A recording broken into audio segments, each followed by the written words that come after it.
Good morning, Raptor Freaks. Lexiot's here, and it's Thursday, and the Raptors beat the Nets last night. While the Raptors 905 lost the Long Island Nets in their last home game of the season, they could have spoiled Long Island Nets' playoff chances by beating them, but alas, they couldn't play spoiler and beat them and eliminate them from the playoffs. It's unfortunate. It was a similar thing that's been happening to the 905 in the last month or so, where they play really good for most of the game, and then near the end of the game, they run out of juice. They just don't have any energy because they don't have a very deep bench. And they don't have a lot of talent on their team, and they just don't have enough to close out the game to overcome the other team. So, alas, Long Island Nets stays alive in the G League playoff race. Raptors 905 had their chance to spoil, but they didn't do it.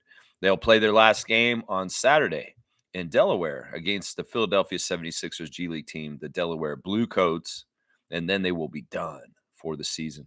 Of course, yesterday, because it was the last home game for the 905, they did press with Coach Andrew Jones and Eugene Omoruyi and Jared Roden talking about the season and closing it out. It was a nice long press conference also with Evan Gilliard II.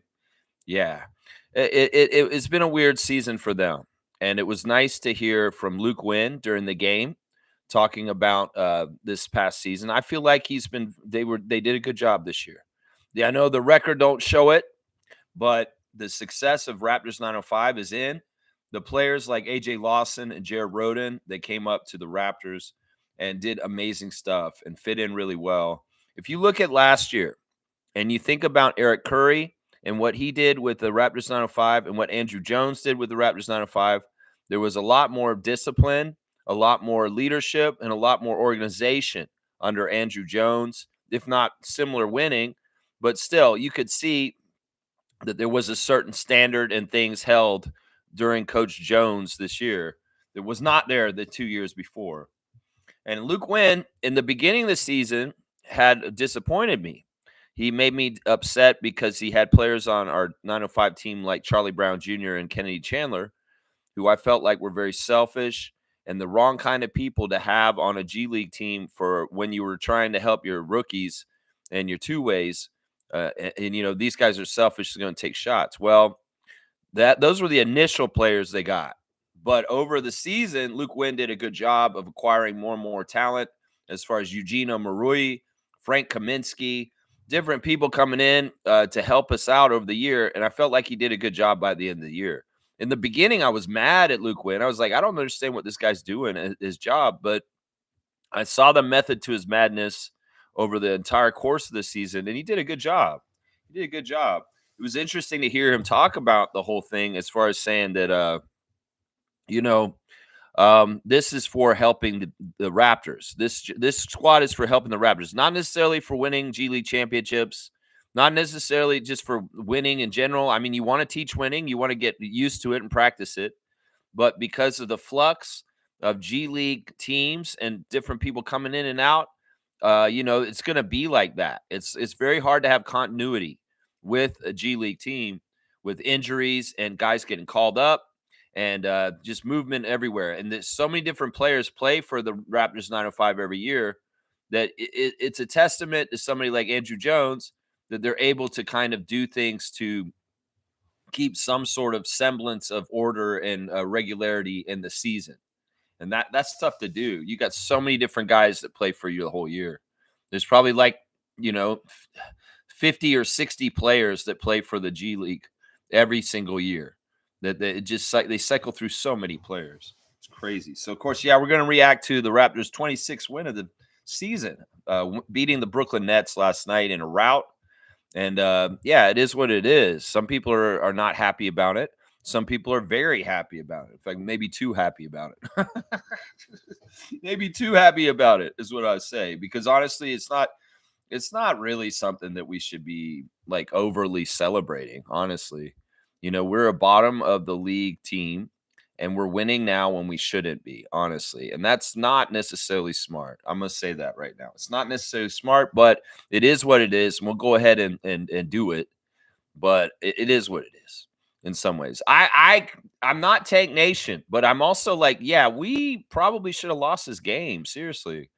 because of draft considerations. But it probably won't matter in the long run anyway. And the ping pong balls will be what they will be. And maybe there's ball don't lie out there that says like Raptors did not tank as bad as the Sixers and the Nets. So you know what? The basketball gods are going to reward them, and the Raptors are going to still draft above the Sixers and the Nets.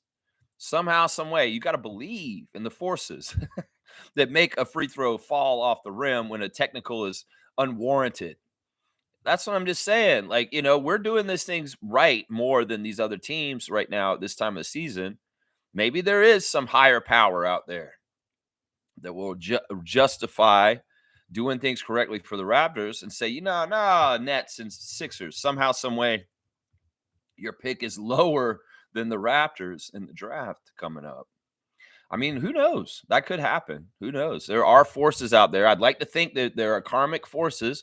I'd like to think that there are forces out there working for goodness and justice and going to stop evil and crazy ass motherfuckers running things in the White House right now.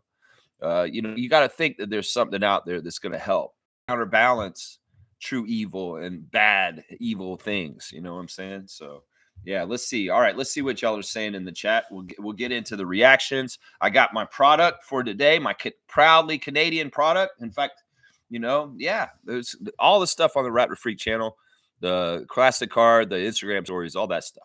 All right, Trevor's saying first his words of wisdom. When we lose someone or something, it's a reminder that nothing in this world is permanent. Your pain is only temporary. That's an interesting way of putting it.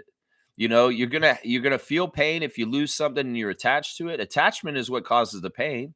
And if you don't have attachment to ordinary objects, like they teach in Buddhism, you're usually not hurt when you lose things because they are only just objects. And what are they are? It's very philosophical and deep. But yeah, that's the thing. Attachment, things, relationships, things that happen, they're all temporary. And so is the pain that follows after the ending of it. And that is something you need to realize. This too shall pass. Thank you for the words of wisdom, Trevor J. I appreciate you. Yeah, Trevor's saying that Game Time is saying Toronto isn't getting the assignment, and Robinson came to Brooklyn. Looks like Shaq like Shaq on the court. Okay, yeah. Orlando Robinson having the game of his life last night. A very efficient game. Didn't miss a whole lot. Was fighting very strong down low.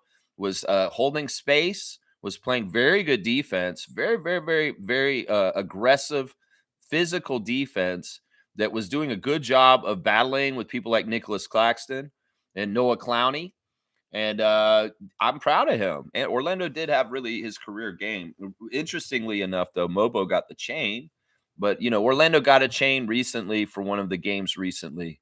So it's not like he's been chainless. And, Jonathan's finally gotten one himself as of last night.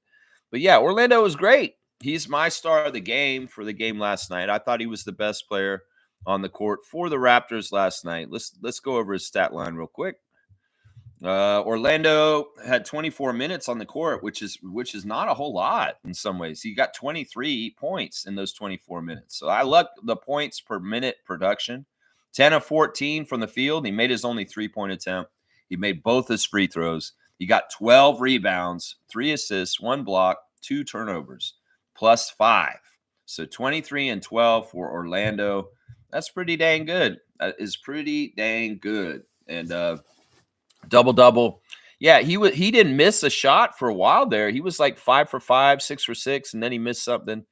So yeah, Orlando, good job, man. That must have felt really good to have a big game like that. In some ways, I know that Castleton was around and you guys were kind of splitting a lot of time, but with Castleton off the 10-day and Cole Swider coming in, it's really more defined that, yeah, you're the backup center. You're the guy. And I think in some ways that's part of why he flourished.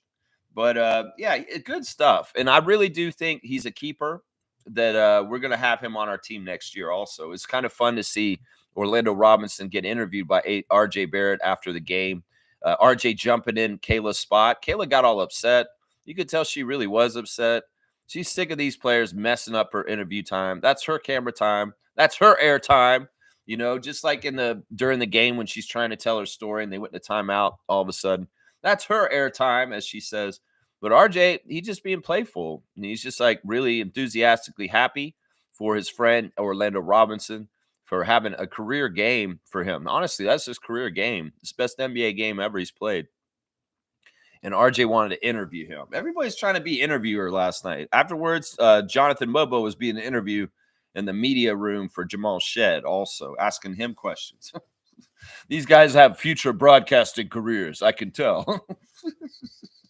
My second star of the game last night was Jonathan Mobo. Jonathan got the chain.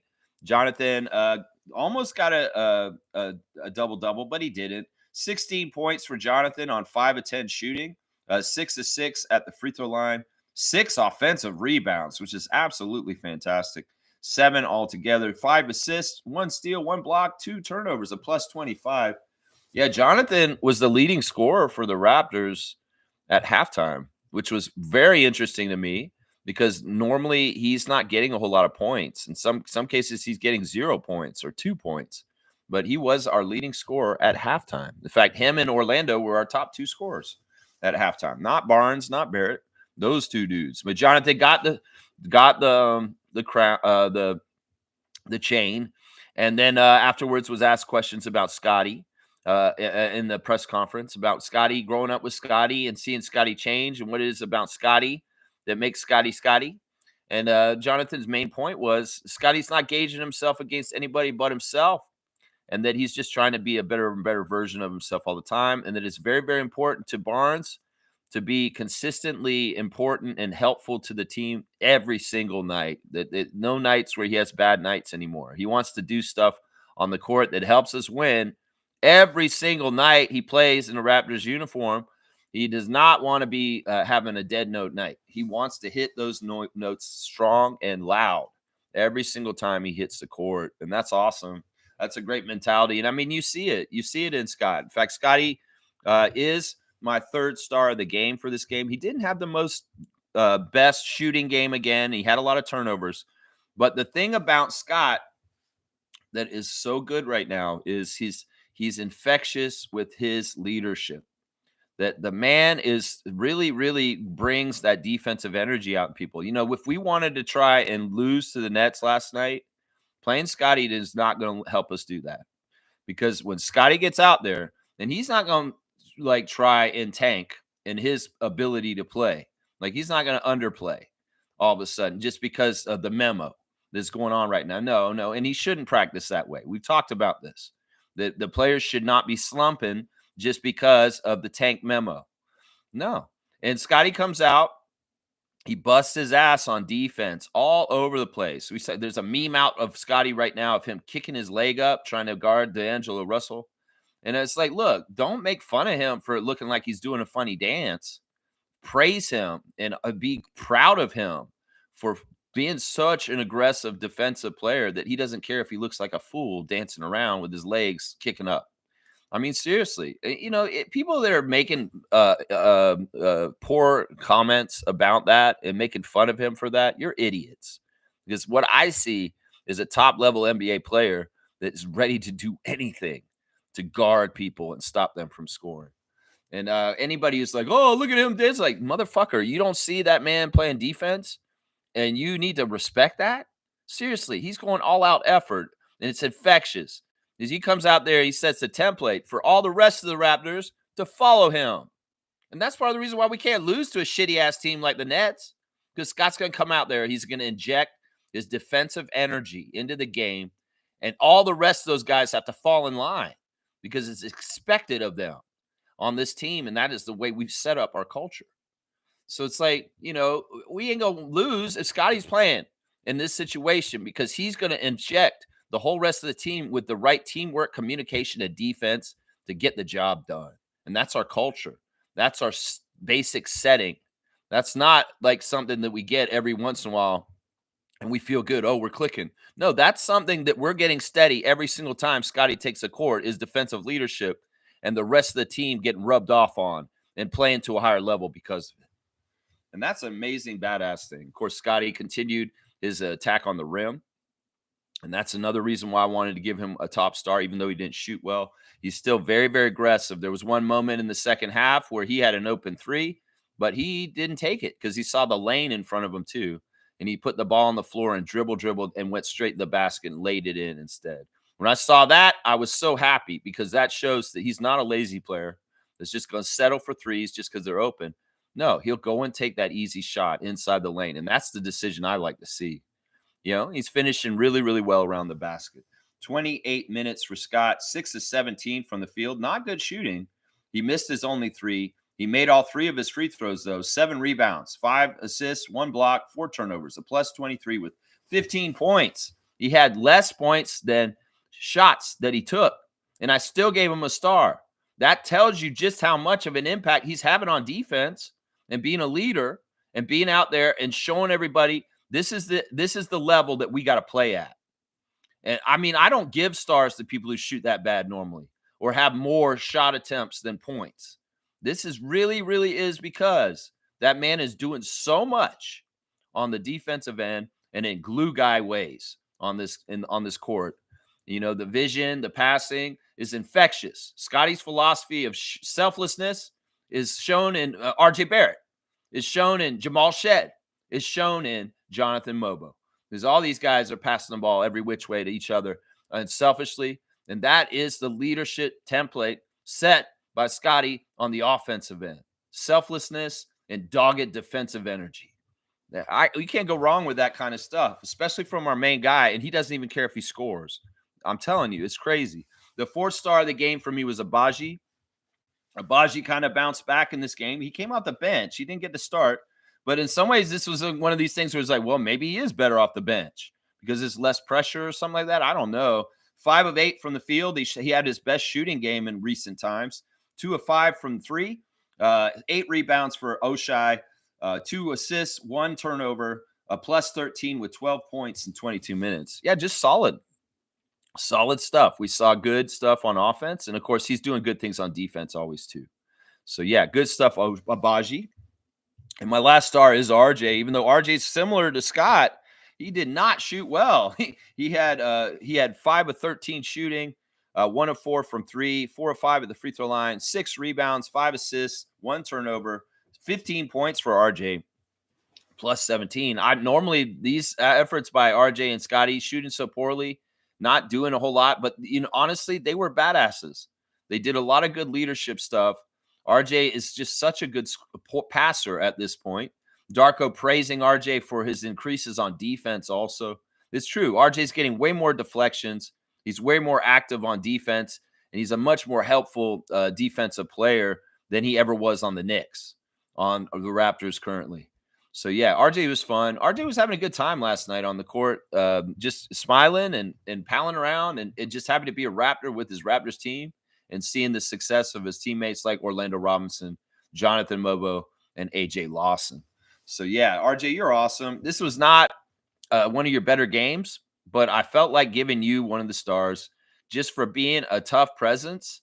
And just, you've done a lot over the whole season. In some ways, I'm giving you a whole season kind of award for this, being the 5th star last night. Honorable mentions. I guess we'll give an honorable mention to Jamison Battle, who kind of woke up with some rebounding in this game. 2 of 5 from the field, 2 of 3 from 3. Made both his free throws, but he got 10 rebounds and 8 points, a plus 24. So Jamison, not bad there. Not bad. Let's see. Jamal Shed was you know what? I thought at first, in this first half of the game, Jamal was losing on purpose. Like, I thought he was actually playing to tank because it looked like he was turning the ball over carelessly and also missing shots he would normally make. There was a little bit of that with him and RJ where I was like, are they missing on purpose because they do want to try and lose to the Nets? There's a little bit of that with Shed in the first half from what I noticed. It was like Shed's not totally doing things exactly cleanly, and maybe that's part of the design.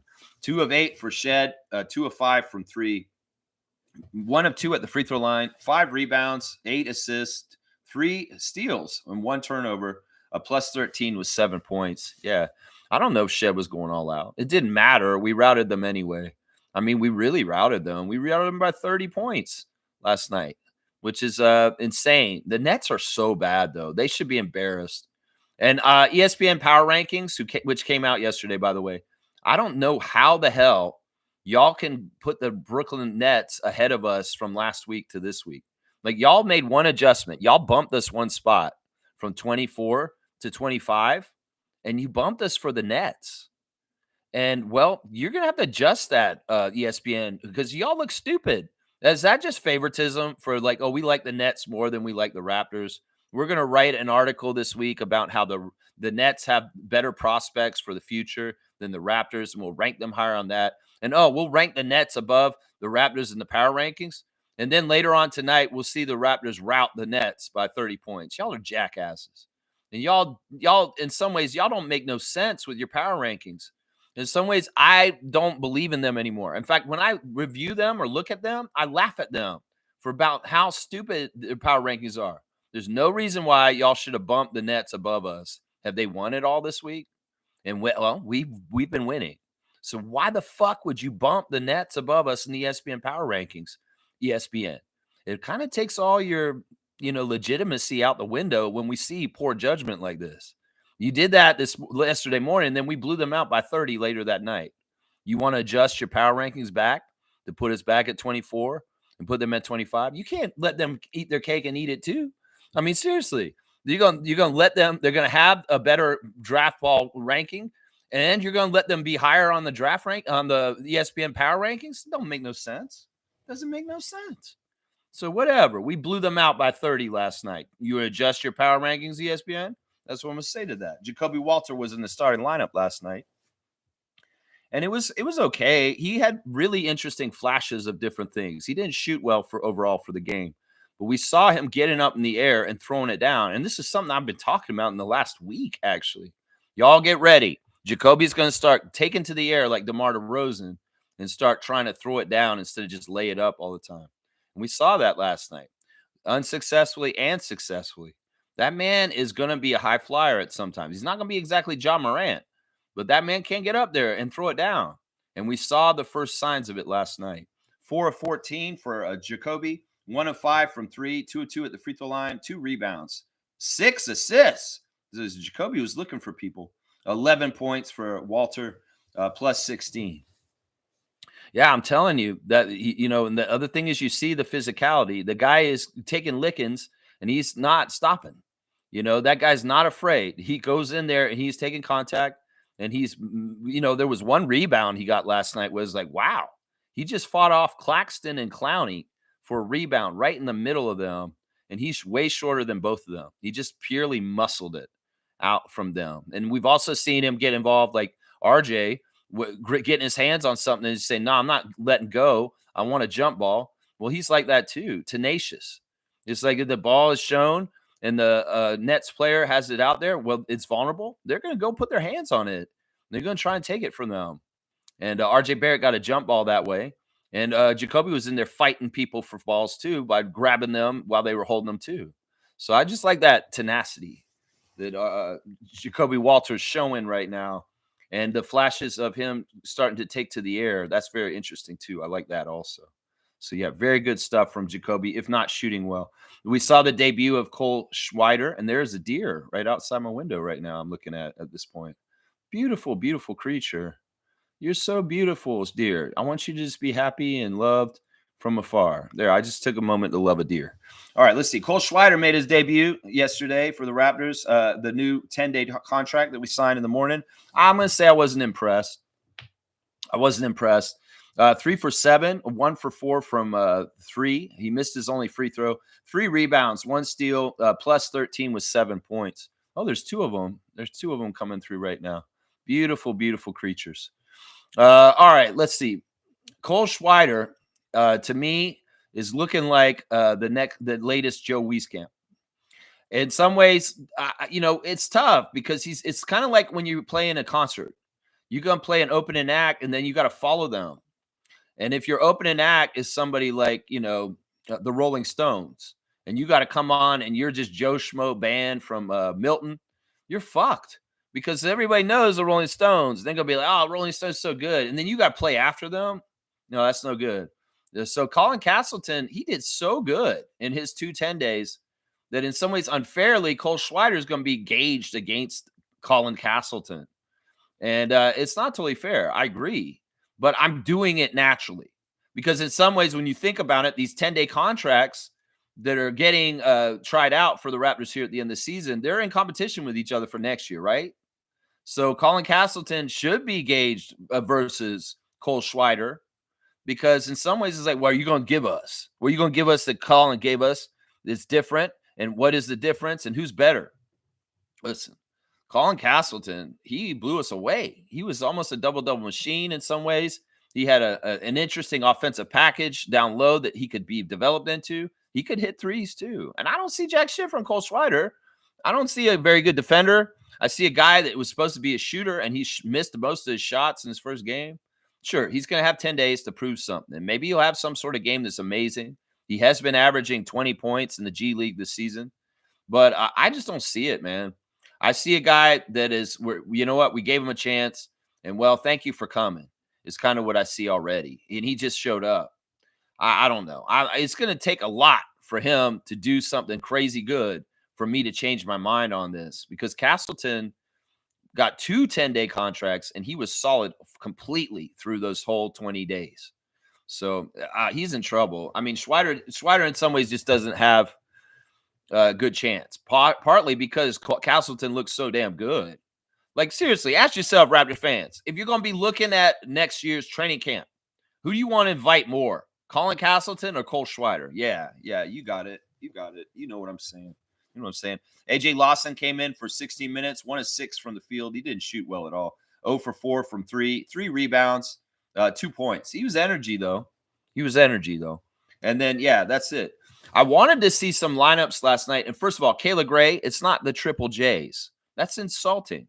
Kayla Gray in the post-game interviews talking to Jamal and Jonathan about the Triple J's. No, they're the J Rooks, and there's 4 of them. There's not just 3.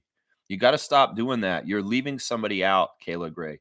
There's Jamal, Shed, Jacoby, Walter, Jonathan, Mobo, and then there's Jamison Battle. There's 4 J rookies. So calling them the Triple J's is insulting because you're leaving one of them out, and all 4 of them deserve recognition as rookies for their contributions to the Raptors. So Kayla Gray, fix your vernacular and get that fucking Triple J out of your vocabulary. It's the J Rooks. That's the official statement and name we've been using on this channel all year long. So it's the J Rooks. No Triple J because you're leaving somebody out when you do that. Kayla Gray. That's right. And speaking of the J Rooks, I wanted to see lineups last night featuring Scotty Barnes with the 4 J Rooks. Yeah, I want to see Scotty, Jamal, Jonathan, Jamison, and Jacoby all on the court. Scotty with 4 rookies. And I also wanted to see that version with RJ instead of Scotty. RJ in the 4 J Rooks. That would have been fun to see, Darko. In some ways, you got up to 3 J Rooks at a time out there, but I never really fully saw the 4 J Rooks together on the court at the same time. And you know what? This has been rare this whole season. Most of these games, not all 4 of them have been available. There's always been one of them kind of missing. Whether it's Jacoby missing for this at the beginning of the season or recently, Jonathan missed some time with a broken nose. Jamison's missed time. He's also been up and down between the G League and the Raptors. So you had all 4 J Rooks available last night, Darko. I wanted to see all 4 of them on the court together and with Scotty. That would have been fun. That would have been a lot of fun to see. Yeah, but yeah, Kayla, fix your vernacular. It's not Triple J's. There's 4 of them. You can call them Quad J's if you want, but that don't sound right. Just call them the J Rooks. All 4 of them have J's for their first names, and Jamison should be included. Hello, Jamison Battle, Jonathan Mobo, Jamal Shed, and Jacoby Walter. It's real simple. And the 5th guy's name is Ulrich. It doesn't work, but he is a rookie also this year. So, yeah, there you go. There you go. There's my stars of the game real quick right there. That's right. Mobo got the chain last night. In some ways, you could have said that Orlando should have got his second one last night instead. But they want to spread it around. Reggie's here. Good to see Smooth Brown, man. Toronto's trying to lose, but teams they're playing want to lose more. Nothing can be done about that. This is the thing. In some ways, you know, we're thinking about long-term. We're thinking about next year. We're also thinking about building good habits to next year. And the Nets are not. Obviously, the Nets look so poor out there. And in some ways, like we've been worried about, Reggie, is what kind of habits are you building right now for next year? Well, the Nets franchise and fan base should be worried because the shit that they're learning from what they did last night is not usable for next year. If they're going to be like that next year, they're fucked. They're fucked. They ain't going to the playoffs next year like we are. And that's the difference because we got to play a certain level and show that we're building good traits and characteristics and habits. And, well, the Nets aren't. No, they're not. They're a garbage team. They're really, really bad. In fact, I was disappointed in Jordy. At this point in the season, he should have that team running way better. In some ways, I'm happy he's not the coach of Team Canada anymore. If at this point in the season, Coach Jordy Fernandez has got the Brooklyn Nets playing like a pile of shit like this, thank God he's not the coach of Team Canada anymore. That may not be a popular take that I just made, but listen to me, seriously. And also, people that said we should have hired Coach Jordy Fernandez over Coach Darko Rajakovic, no. And last night was a good example of that. Seriously, think about this. Have some self-respect, Jordy. And in some ways, I could tell you weren't trying to coach them last night. You were just like, yeah, go out there and fucking play like a pile of shit, Nets. We don't care. We're doing this right now. Well, I'm glad that's not our coach for Raptors. And in some ways, I'm glad that's not our coach for Team Canada anymore. Because in some ways, that disappointed me. I thought you were better than that, Jordy. I really did. I thought you were better than that. To get routed by the Raptors and trying to tank out like that. Yeah. You know what? Y'all are going to be like the Sixers. Y'all practicing losing this year. You're going to lose some more next year. We're practicing trying to win in Toronto. We're going back to playoffs. That's the difference right there. Yeah. I mean, it is what it is. What can we do, Reggie? What can we do? We go out there and we have excellence. We go out there and do it right. Scotty don't want to lose. Scotty's the leader. Scotty decides. That's just how it is. Smooth saying Toronto's third stringers are highly developed. Rotation quality. Brooklyn and Philly scraping the bottom of the barrel. I mean, this is dangerous. I mean, seriously. You know, you got Nicholas Claxton out there playing for the Brooklyn Nets. He's been the franchise player, really, because Jordy deemed him the only guy he wanted to keep from the old regime. He said, trade all of the Nets out of here, but I want Claxton. Keep Claxton here. Well, what the fuck are you seeing from Claxton out there? Claxton, the refs hate Claxton, first of all. Every single chance they can call a call against Claxton, they will. They'll call it against him, trust me. And, well, is Claxton learning any good habits out there? Is Claxton getting better as a player? No, he's regressing in this situation. He's regressing as a player. He's playing losing basketball. He's getting bad habits. And in some ways, that's a damn shame because he's a very, very good player that could be shaped and formed into a better player. But no, this is the situation in Brooklyn. And this is the fucking high price you pay for being a tank machine. You think that anything they're learning in Sixers land, that the last half of this year is worth anything for them to use next year? No, it isn't. It isn't. It is not. And it's the same thing here. It's like, look at, we're multitasking. In some ways, we're going to get right around the same odds as them anyway, but we're not destroying our culture and our winning ethics while we're doing it. In some ways, that's smarter than just doing what the Nets and the Sixers are doing right now. It's like we're holding some dignity and quality to what we're doing, and there's some sort of substance to still build off of for next year. These guys are going to have to start all over. In fact, they may need the Men in Black mind eraser to forget the bullshit they're doing right now to try and tank out at the end of the season. Is this going to serve Joel Embiid and Tyrese Maxey when they come back in training camp next year? What their teammates are doing right now? No. It's not going to help them in the least. In some ways, the Raptors are using a springboard right now to get ready for next year to launch themselves back up to the top of the Eastern Conference standings. And that's a difference right there. And you know what? You will see this. I'm talking about this right now. And this season still has 9 more games for the Raptors to play. And you'll see this next year in the standings when the Raptors launch up the Eastern Conference standings and the Nets and the Sixers stay at the bottom.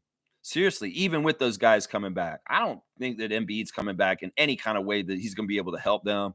And he's going to be a waste of time for them. They're going to stay at the bottom anyway, even with their super team of superstars. And the Nets, they ain't got no talent. They ain't got nobody. They ain't got no names. D'Angelo Russell, 0 points at halftime last night, and he's the most storied vet on that team. Yeah, Nets ain't going nowhere next year. They're going to be at the bottom again.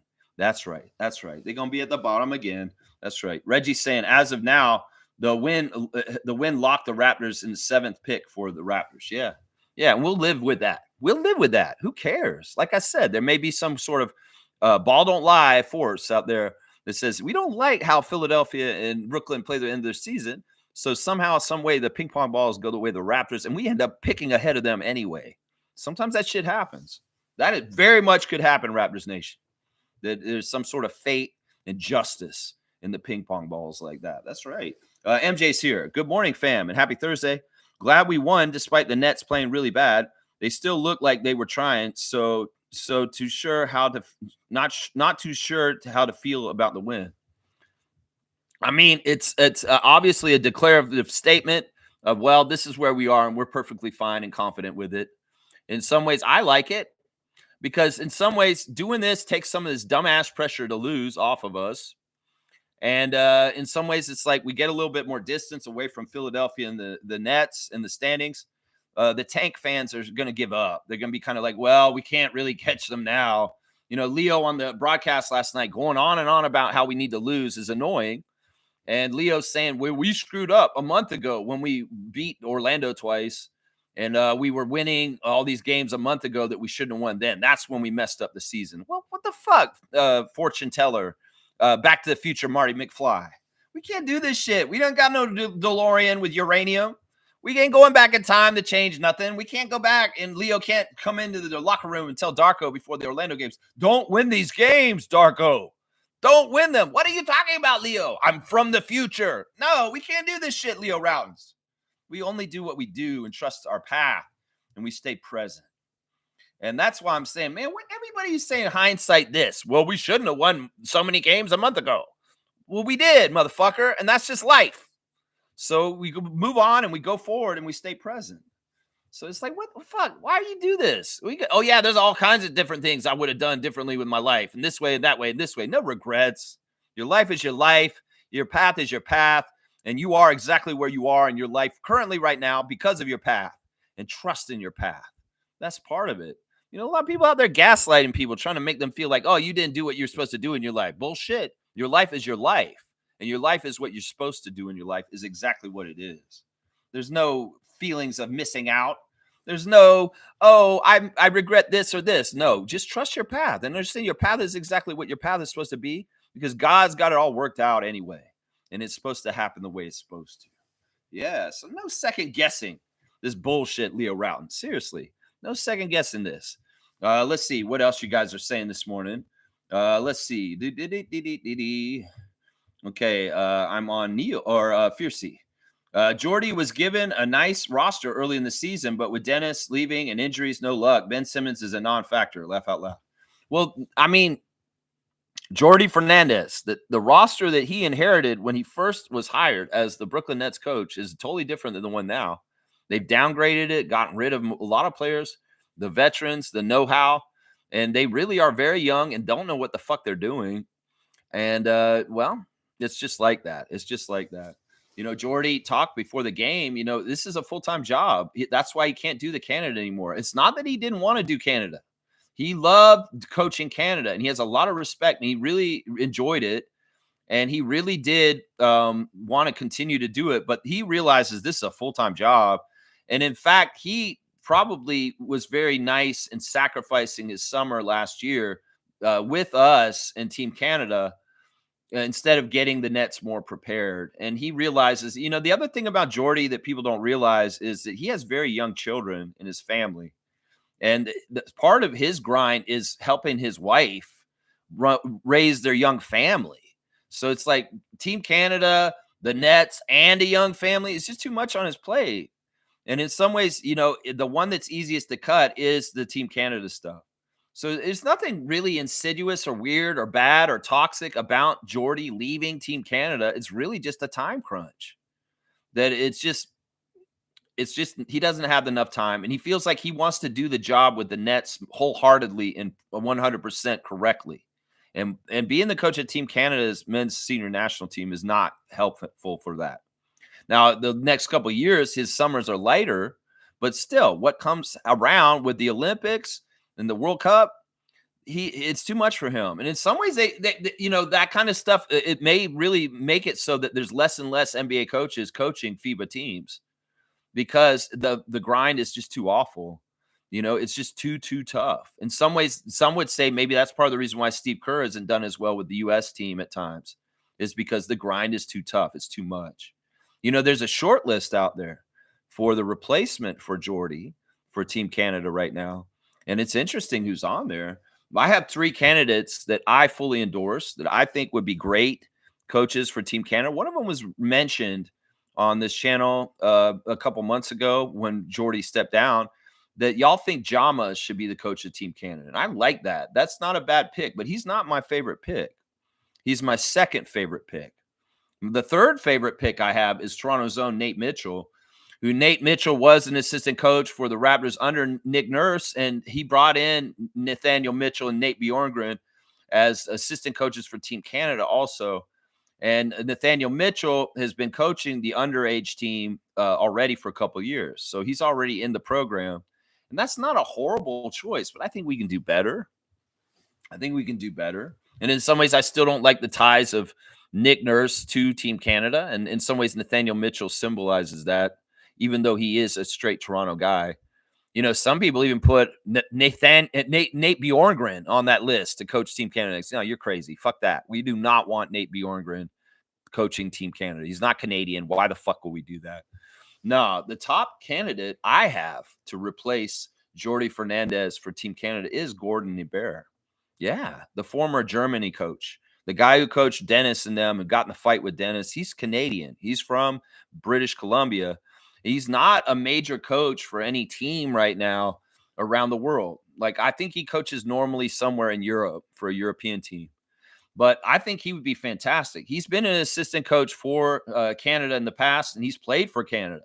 So he is very much Canadian, and it would be very good. And he's had success, obviously, in the FIBA basketball world, from Germany winning the World Cup and also doing very well in the Olympics last year.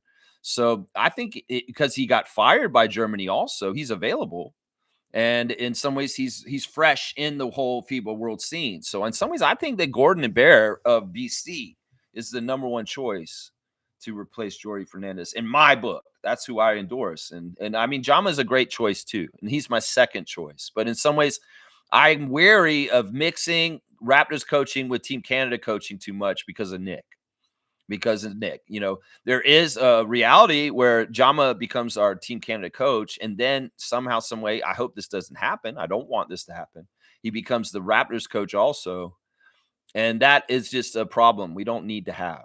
In some ways, I know Jama's Canadian, and in some ways, the stuff that happened with Nick probably wouldn't happen with him.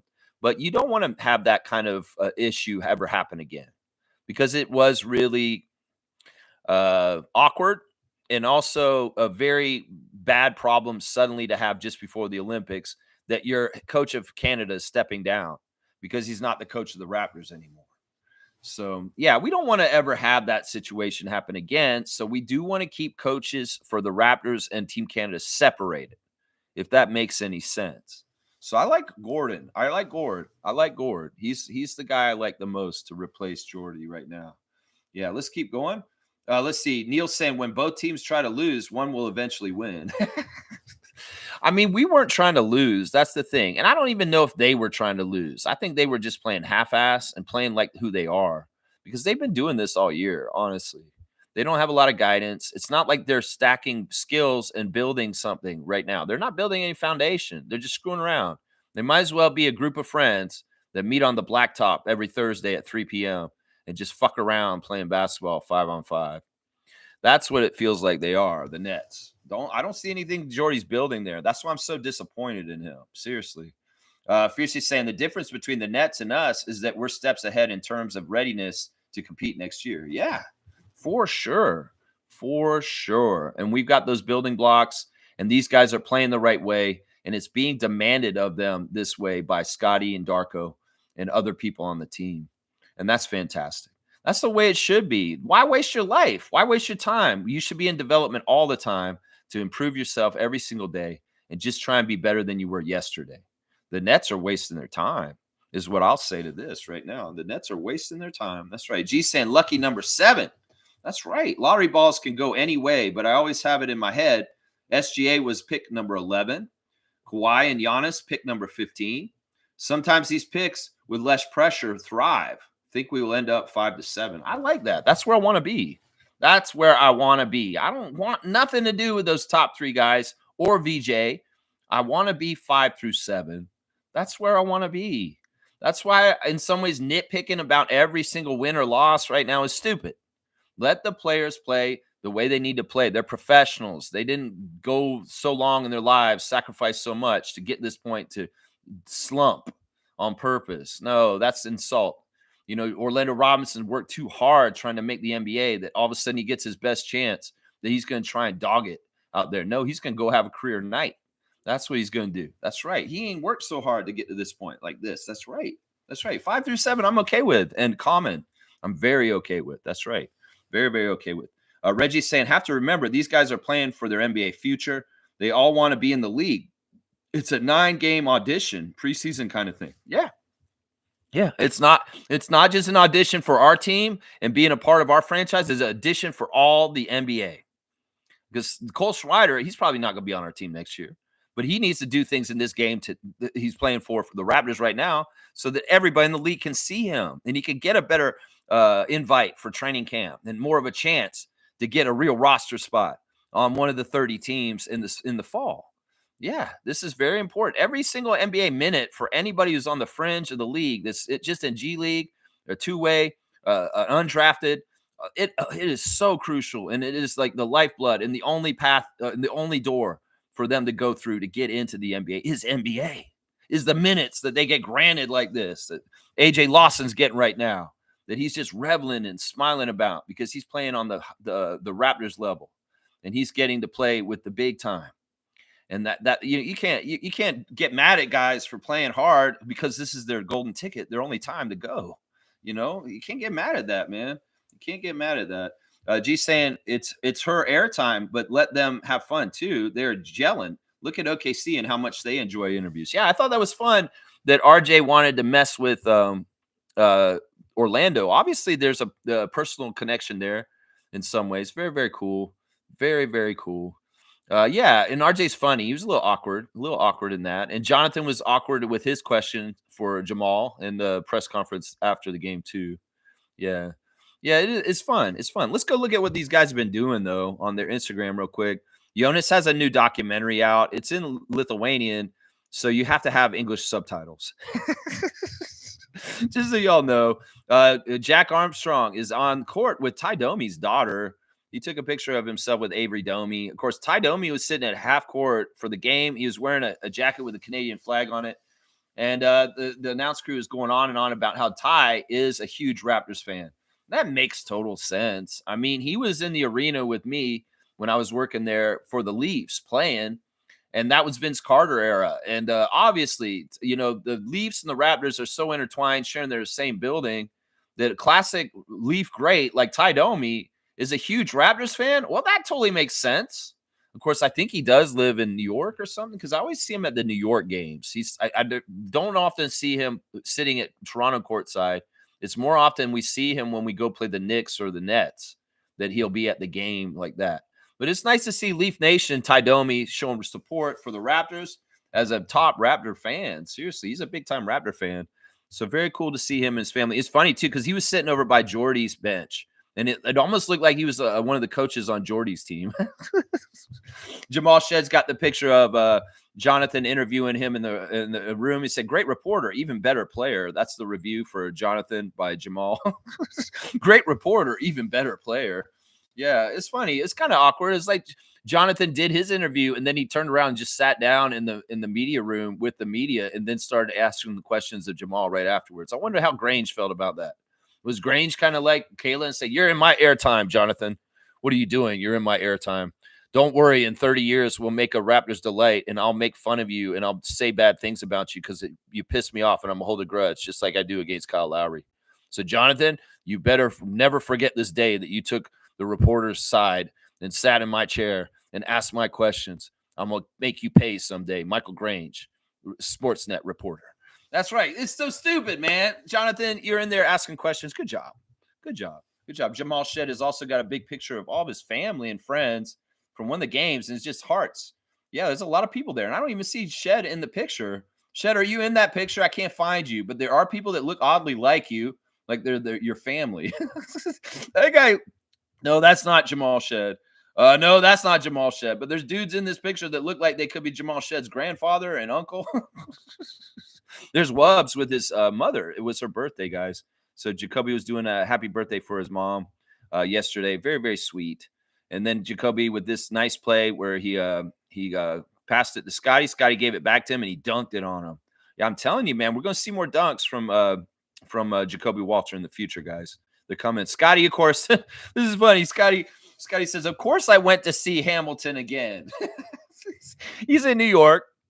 He's in Broadway. And of course, Scotty went to see Hamilton again. He's got a picture of Hamilton and Broadway. And yeah, Scotty's just a show dude. He loves his shows. And I think he really likes Hamilton. So yeah, Scotty went and saw Hamilton again last night, apparently.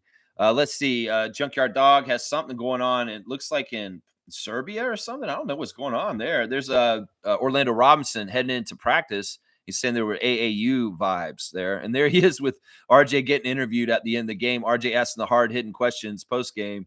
And Orlando didn't mind it at all. In fact, I think he was honored that a guy like RJ wanted to be a part of the interview for him. And Kayla's like, I'm not going to let RJ get the last question. She snatched that microphone quick. She did.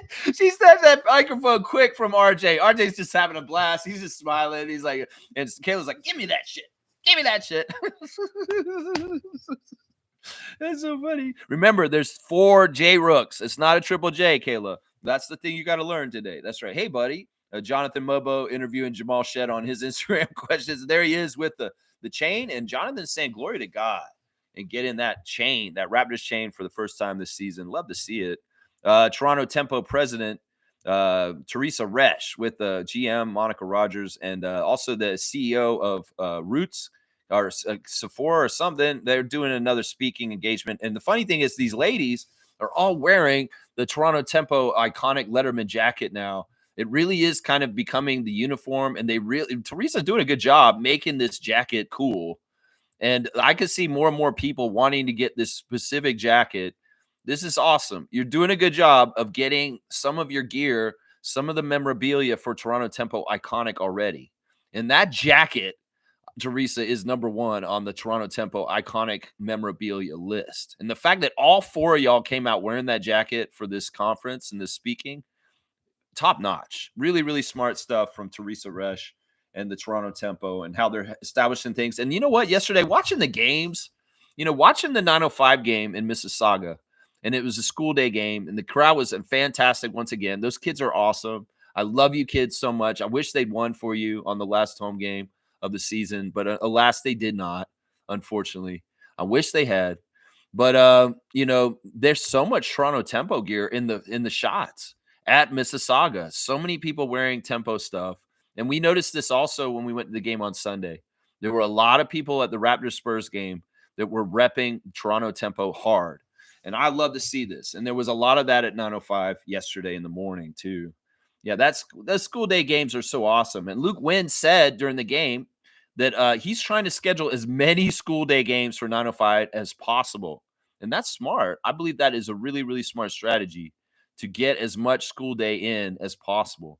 Because those school day games, honestly, I think the record for the 905 on school days games is really, really good because the energy those kids bring with the noise and everything, it really helps the 905 play at a higher level. So I'd be very curious to see what the record for the 905 is on school day games. I bet you it's a very good winning percentage. And, well, let's do it, Luke. Let's get even more school day games. That's what I'm saying.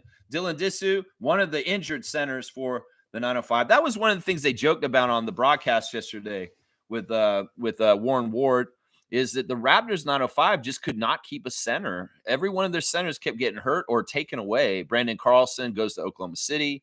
Always Shamshay gets hurt. Dylan Disu gets hurt. Frank Kaminsky gets hurt. That has been a common thing for this whole entire season, that these big men for them just don't stick around. Colin Castleton gets called up. It's just how it is. And Disu, I don't know what the hell happened with him. He could have had, just like with Shamshay right now. I see Shamshay sitting on the bench for the Raptors, I'm like, man, all the minutes he could have gotten in the last couple months with where we've been. It's a damn shame that Ulrich Shamshay was hurt for the second half of the season, because there is so much good productive stuff he could have been doing with Darko in the big club in this last couple months. And it's a damn shame. And same thing for Disu. Disu could have been the savior for the 905 if he hadn't had such weird injuries this year and been unavailable for them. He absolutely could have saved them after Shamshay went out. So it's sad. It's sad. 905 couldn't keep a center. And it's just how it is. And I'm looking at Disu's Instagram stories right now. Jared Roden celebrating the two guys yesterday he had 32 and Eugene got 29. We'll do the stars of the game for that game in a second. Yeah, Roden was attacking the rim in transition, really getting after it. The 905 did their best when they would make the other team cough up the ball and run it back and get an easy layup. That's when they were doing their best. And they had some sections of the game where they were outrunning and doing a good job with that. Kyle Lowry still getting the birthday wishes from different people. Love to see it. Love to see it. Leo Routens with his ladies at the studio, Kate and Kia. They're goofy. They live there now, apparently, because of the March Madness. They don't leave. They just live like Dobbies underneath the staircase at the TSN studios now. They don't get to leave. They live like Dobbies, especially Kate Burness. She lives underneath the stairs, and they just bring them out whenever it's time for broadcast. You didn't know that? That's the truth. Seriously. Yeah, Raptors won. I don't know if that's good or bad. It's awesome, I guess. Lindsey Dunn at the last game of the 905 season in their arena. And a lot of applause and praise for the broadcast crew for 905 from different people. They had Lacey James's mom on the broadcast yesterday, and she really wanted to thank the broadcast a couple times. She's like, "Oh, I thank you guys for showing me how to watch the game, and y'all doing such a good job covering the game." And Warren Ward's like, "Yeah, I have that effect on people." He's like being funny. And yeah, it's a good season. I'm glad I went to my first 905 game this year at Mississauga, and I plan to go next year more. I really did enjoy it. And, it is what it is. 905 or 905. We'll have one more game and it's done. Amy Audibert putting Lindsey Dunn on blast she looks crazy. She looks crazy in that picture for some reason. But yeah, there's a Lindsey with different fans. And, the kids wanted to take pictures with Lindsey Dunn, the sideline reporter, Let's see. What else do we got? AJ Lawson in the behind the scenes, hanging out with somebody training. Scotty showing off Emmanuel. Scotty's really proud of Emmanuel establishing his foundation in the last few days. And he reposted Emmanuel's announcement for the IQ Foundation. So Scotty putting on blast his teammates' stuff on his own Instagram. That's really cool. And that shows unity right there. There's Emmanuel with the same exact story on his Instagram. So Scotty wanted to repost it. Yeah, he's talking about his foundation. It's really good stuff, man. He's going to help some young people back in Bel Air, Maryland, where he's from. And that's fantastic. So, yeah, good stuff there. Let's see. That's it there. Yeah, that's it there. All right, good. There's your Instagram stories. Yeah, interesting stuff going on. Scotty went and saw Hamilton again last night, of course. Scotty's always doing stuff like that. That's right. Let's see. Neil saying, when players string together good performances over consecutive games, it makes players better against stronger competition. These games are necessary. Yeah, the competition right now is not that good. Trust me, I know. And, we'll get at least one more game against a pretty good competition against Detroit. I'll say that. We're going to play Detroit, and they are playing at a high level, and they're not trying to tank. So that'll be one of the better chances to see what we're doing. Now, Charlotte will be interesting tomorrow because I'm not totally sure if they're completely tanking. They may be kind of similar to us. We'll have to see. I mean, they probably are. They probably are. I haven't seen them in a while. I don't understand what they're doing exactly. Now, I know what the Sixers and the Nets are doing. I mean, the Sixers are so bad that they lost the Wizards last night. I mean, that's just, yeah, they're doing that on purpose. Nick Nurse is a master tank artist, obviously. They going to lose the Wizards last night, Sixers? Yeah. You're a master at tanking, Nick. Yeah, tank. Ugh, gross, man. Yeah. Let's see. Kaloy's here. Morning, Lex and Freaks. We are the defense. Raptors have been the second best defense in the league in the last 34 games behind Oklahoma City. Wow. Wow, that's awesome. I like that. I mean, you can see it. You can see the way they're playing. They're playing off each other. They're communicating. That's what I'm saying. That's the framework. That's the foundation that we're building for next year. That'll be easier to get into next year because we practice it already a bunch now. That's what I'm saying. What is Brooklyn practicing for next year?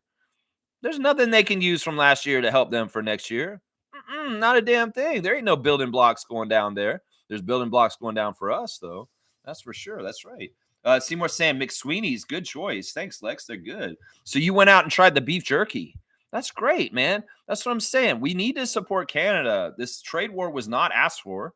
Trump did this to us. He's a jerk. And in some ways, he's trying to hurt people all in general. Well, he's going to hurt his own people probably the most because we can be strong up here. The thing is, Canadians have blindly bought American products just because it's not a big deal. It's like we've just been inducted into buying them. Well, we don't have to.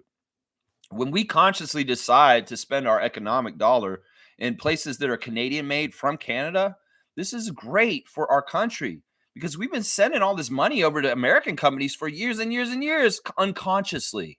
It's just because, oh, this is the product I've always bought. Well, fuck that shit. Reject all American brands at this point and buy Canadian because they're going to feel it way worse than we will. The American companies will hurt so bad. One of the areas that's really hurting the worst is the liquor because we've made such broad decisions not to buy Kentucky bourbon anymore. Well, the state of Kentucky is pissed off and they are pissed at Trump. They're not pissed at us because they understand why we did what we're doing. And in some ways, there's more and more pressure from corporations, big industries like foods and alcohols and stuff like that will be pressurizing the other way from inside because they're losing their money because we are boycotting. Today's item is pickles, y'all. I don't know if y'all knew, but Bix or whatever is not Canadian anymore. It used to be. Vlasic, that's not Canadian. A lot of these pickle companies are not Canadian. Vicks was Canadian, but it's been bought by an American company, and it's all going to America now. So Bix or Vicks or whatever the fuck that company is, that's not a Canadian company, guys. But if you want pickles, they're Canadian. I've got your smaller company there's no advertisement for this. You're not going to see it because they don't spend money on advertisement. You just got to learn, and I'll do the advertising for you right now. Now, there's very particular places you can buy these pickles, but you can buy them in most cities around Ontario. And their website will help you find the location. Now, near me at Vince's grocery stores, that chain will sell these pickles. And that's where I bought these. These are called Pickled Canadian. And these are made by a woman who lives here in Ontario that has been pickling for a long, long time. These pickles are Canadian grown, made in Canada, didn't come from anywhere else. And you can buy these pickles, Pickled Canadian, at most stores. In fact, I want to read a little bit about them from their website. This lady, she was from Eastern Europe, and she came and lived here in the Golden Horseshoe Greenbelt of Ontario. And she just loved pickling cucumbers, and she got really good at it. And she said, you know what? I'm going to just start my own company in 2020. So she's been doing this for about 5 years, and they call it Pickled Canadian. And I'm telling you, man, if you want to know where to buy these, I can tell you from different places in Mississauga. They got them at Not Just Steaks, My Secret Kitchen, Dry Aged Market. So they're in a little bit smaller places. They're in the Vince's supermarkets up in Newmarket and different places. In Sharon also. There's going to be a couple different places you can find these. In Toronto, if you want to find these pickles, well, I'll tell you, you can go to, hang on. You can go to Cheese Boutique, Vital Planet Health Shop, Lady York Foods, Petty Fine Foods, and Fresh and Wild Food Markets. So there's a little bit of the smaller chains that you're going to have to go to find these. But this is a 100% Canadian pickle product. And I fully endorse these. McSweeney's was good. Well, just trust me on this one. Pickled Canadian. If you can find these somewhere, you're buying straight up 100% Canadian pickles. They got nothing to do with no American company buying them since, like Vicks. So just so y'all know, this is my endorsement for today to buy Canadian. Pickled Canadian. And they're from Ontario, y'all. So these are really local. These are local Ontario cucumbers pickled by Canadians and bought by Canadians. And that's it. Nobody else involved. That's what I'm saying. You cut the Americans out, they're going to feel it. Because like I said, most of us have bought American products. We go to McDonald's blindly. We'll stop going to McDonald's. Fuck that shit. It's bad for you anyway. You can find the stuff that's the Canadian equivalent, and let's support our country under this stupid bullshit that's going on right now. That's what I'm saying right there. Yeah. I'm glad you like the McSweeney's, Seymour. Hopefully you can find Pickle Canadian out in your neck of the woods somewhere in Alberta. I'm not totally sure. But yeah. Smooth Sand, Charlotte, Washington have been tanking since the beginning of the season. Brooklyn really kicked it into high gear at the halfway point. New Orleans as well. Toronto is too late to the party. Yeah, I don't even know what like Monique didn't even want the invitation to the party. We don't need no invitation to the party. I don't think Darko or Scotty want no invitation to the party. It's just not how we're working here. In some ways, we just don't have this mindset. In some ways, maybe the Raptors are ahead of their time, just like they always are with trends. We understand this tanking and this kind of way of being is not long for the NBA. They're going to change this. And all the teams that are accustomed to doing cheap things like this to try and get ahead in the NBA, well, they're going to be penalized for it, and they're going to be worse for it. Maybe the Raptors are ahead of the curve, and they understand this. So we're already kind of operating on the level of the post changes to the rules about tanking. How about that? That's right. And these teams, they may be too late. We may be too late to the party. They may be too late to the changes is what's coming, and we're already there. Reggie's saying, Philly, their 3 all-star players injured. They all hate each other, and coach is a tanker. Yeah. Coach Nick Nurse, good job, man. I've never seen such a creative tanker. Like, seriously, this makes me understand the last year of the Raptors with you a lot better because you know what? You are losing on purpose, bro. I can tell.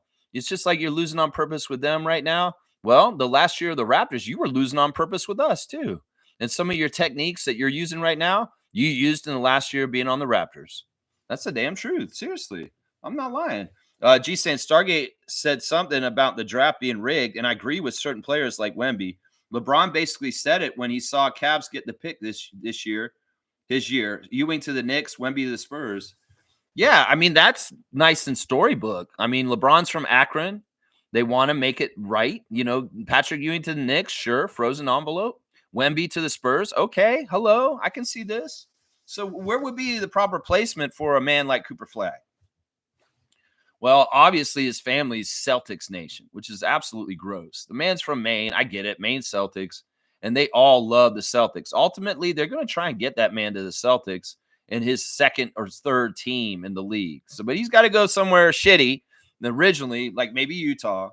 I don't know. Danny Ainge is the GM of Utah, and he loves the Celtics. We know this, right? Because he's a former Celtic. Although he's competitive, he may not help the Celtics. But I could see Danny Ainge drafting Cooper Flagg to the Jazz and then having him for a couple of years and then turn around making some sort of deal to help the Celtics out getting Cooper Flagg. And remember, I said this right now. This is not even about the first team that Cooper Flagg goes to. Good job, Jazz. You're so shitty, you got Cooper Flagg. Well, in like 2 or 3 years after his rookie contract's up, watch, he'd probably go to the Celtics in some convoluted bullshit storyline. Write it. Seriously.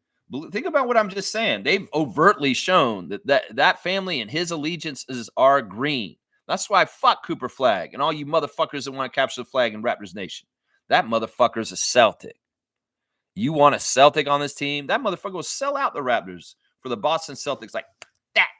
And y'all are wanting him so bad and coveting so bad, you flag artists. Seriously, you don't see what I'm saying? You didn't see the piece on his family recently and all the green jerseys they were wearing and how they're from Maine and they are a Celtics family? You don't see this? You don't see that Cooper Flagg learned from Larry Bird and that he wants to be a Celtic at some point? You don't see this? That's why we don't need him around our team in any kind of way because that man is already compromised because he's a New Englander. Bryce is saying, good morning, Lex and Rat Freaks. Good morning to you, Bryce Lawson. Seymour saying that, gee, don't forget Toronto getting robbed in the draft for Allen Iverson. Yeah, well, that's true, too. And I mean, I guess this is part of the facts that we can use to support Stargate's allegations about the Raptors not being allowed to get a top pick in the draft, although Bargnani speaks otherwise. But this is true. And that was a convoluted bullshit rule. And this is because of Shaq and Penny that they made that rule that we couldn't get Allen Iverson. But you know what? In some ways, I feel like we dodged a bullet, and that's a good thing that we didn't get Iverson. Some people would say, oh, man, we should have had Iverson. If we had Iverson, we would have had Iverson and Carter. Listen to yourself. Is that going to work? You can't have two guys scoring 50 like that, can you? Would it have worked with them? And plus, I've never liked the player build of Allen Iverson. I'll say this right now. Allen Iverson's the stereotypical player that I don't want on my team because he's JFL first. That's right. He's the selfish, very high usage, low efficiency player that Bradley Beal is. That Allen Iverson, for all of his accolades and greatness, for being such a small player with such athletic amazingness, dunking, and just a crazy prolific scorer, he was a shitty team player, and he didn't win nothing. So it's like, in some ways, we dodged a bullet that the NBA told us we couldn't have Allen Iverson. We took Marcus Camby instead. Seriously, because Iverson could have stuck here and held us up for a long, long time, and we were better off with what we did, even if we traded Camby to get Charles Oakley from New York at some point. But still, does that make sense what I'm saying? In some ways, we could say, oh, they screwed us over. They didn't let us draft Iverson. But in some ways, in hindsight, I would say it's actually a dodged bullet that we didn't take Iverson, because you can look at his career. You can look what he did. You look at who he was. Yeah, he was great. He's a Hall of Famer. He's one of the greatest ever, but he didn't win jack shit. And in some ways, I don't want to waste my time with players like that. Seriously. I don't like that player type that's so high usage with low efficiency. And that's Allen Iverson to a T right there. Yeah. Yeah, that's it right there. Yes, Seymour. Yes. Smooth saying, yep, technically the Raptors got the number 1 pick in 97, but we're not allowed to keep it. This is due to draft rules for expansion teams. Yeah, that was the Orlando rule. And the funny thing is, they changed the rule right after that. When they had the expansion teams come in later, they didn't have that rule for those ones at all. So it's like they only did it to the 2 Canadian expansion teams, Vancouver and Toronto. And then they changed the rule back after that. It's so stupid. It really is convoluted. In some ways, the NBA is a board game that they change the rules on every single time you play it. It's like playing Monopoly. And all of a sudden, they change the rules. Oh, coming around, free parking, you don't get that money anymore. Oh, you don't get 200 when you come around anymore. They can change the rules in the NBA like that, and then they change them back. It's not fair. It's not fair. They change the rules.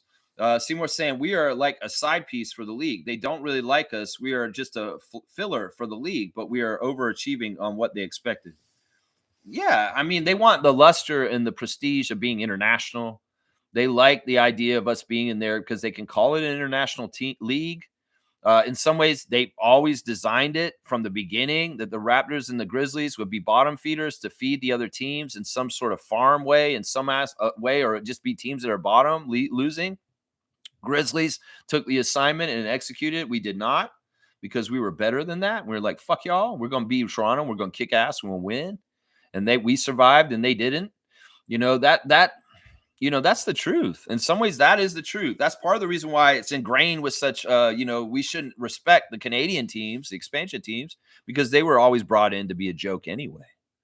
And that's part of what we've been fighting against here on the Raptor Freak channel while we've been doing it. And also the whole time we've been a franchise over the 30 years is the Raptors have been fighting against the perception that they were only added because they're Canadian and they're supposed to be one of the worst teams in the league every year. Well, we ain't about that because we got a guy named Ujiri who works for us. That's right. We ain't about that. Seymour saying coaches like butthole face and Tibbs over there in New York need to go. All they do is run the product in the ground. Yeah, the Knicks are really crashing and burning now. Now we hear that Cameron Payne is out along with Brunson, and Thibodeau is rubbing people in the ground. Yep. And then you got old butthole face who's not running people in the ground. He's just tanking. Thomas the Tank Engine is what we got from old butthole face over there right now. That's right. Running in the ground. There you go. I like your emojis too. Really good emoji work there, Seymour. I'm going to give you a dunk for emoji work. I'm going to give you a dunk for emoji work. There you go. You got your 9th dunk. You're at 27 points on the dunk charts.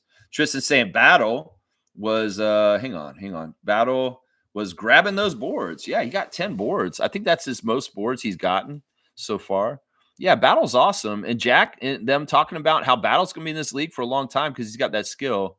And Jack was saying during the broadcast, whoever was telling the Raptors in the summertime, they put a pin in this guy and get him in our team.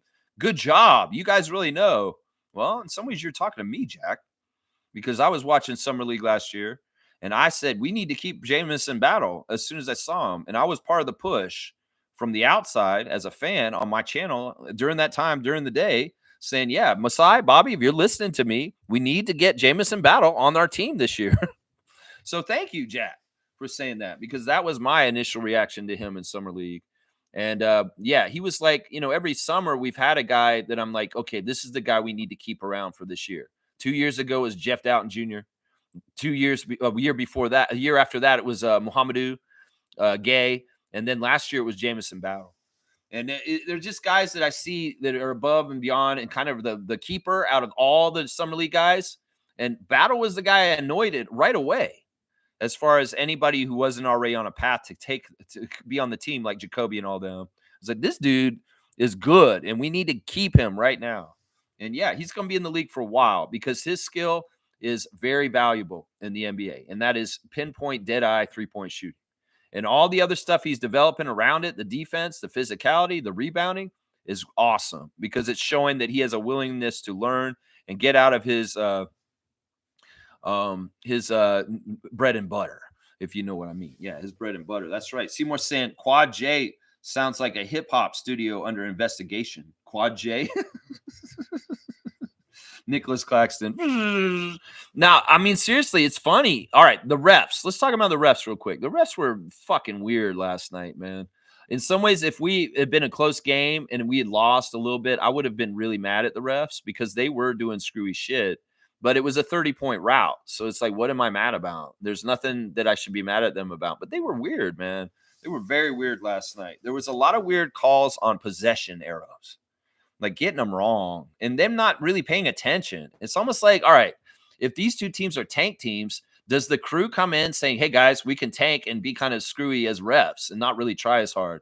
Because it seemed like they weren't paying as close attention as regular refs would in the game. Jonathan Sterling, Fennessy Ransom, and Mark Lindsay. They were kind of like taking the night off, because often on plays, the ball would go out of bounds and like, who would go out on? And Jonathan, did you see who went off on? No, Mark, I didn't see who went off on. Well, let's just call a jump ball then.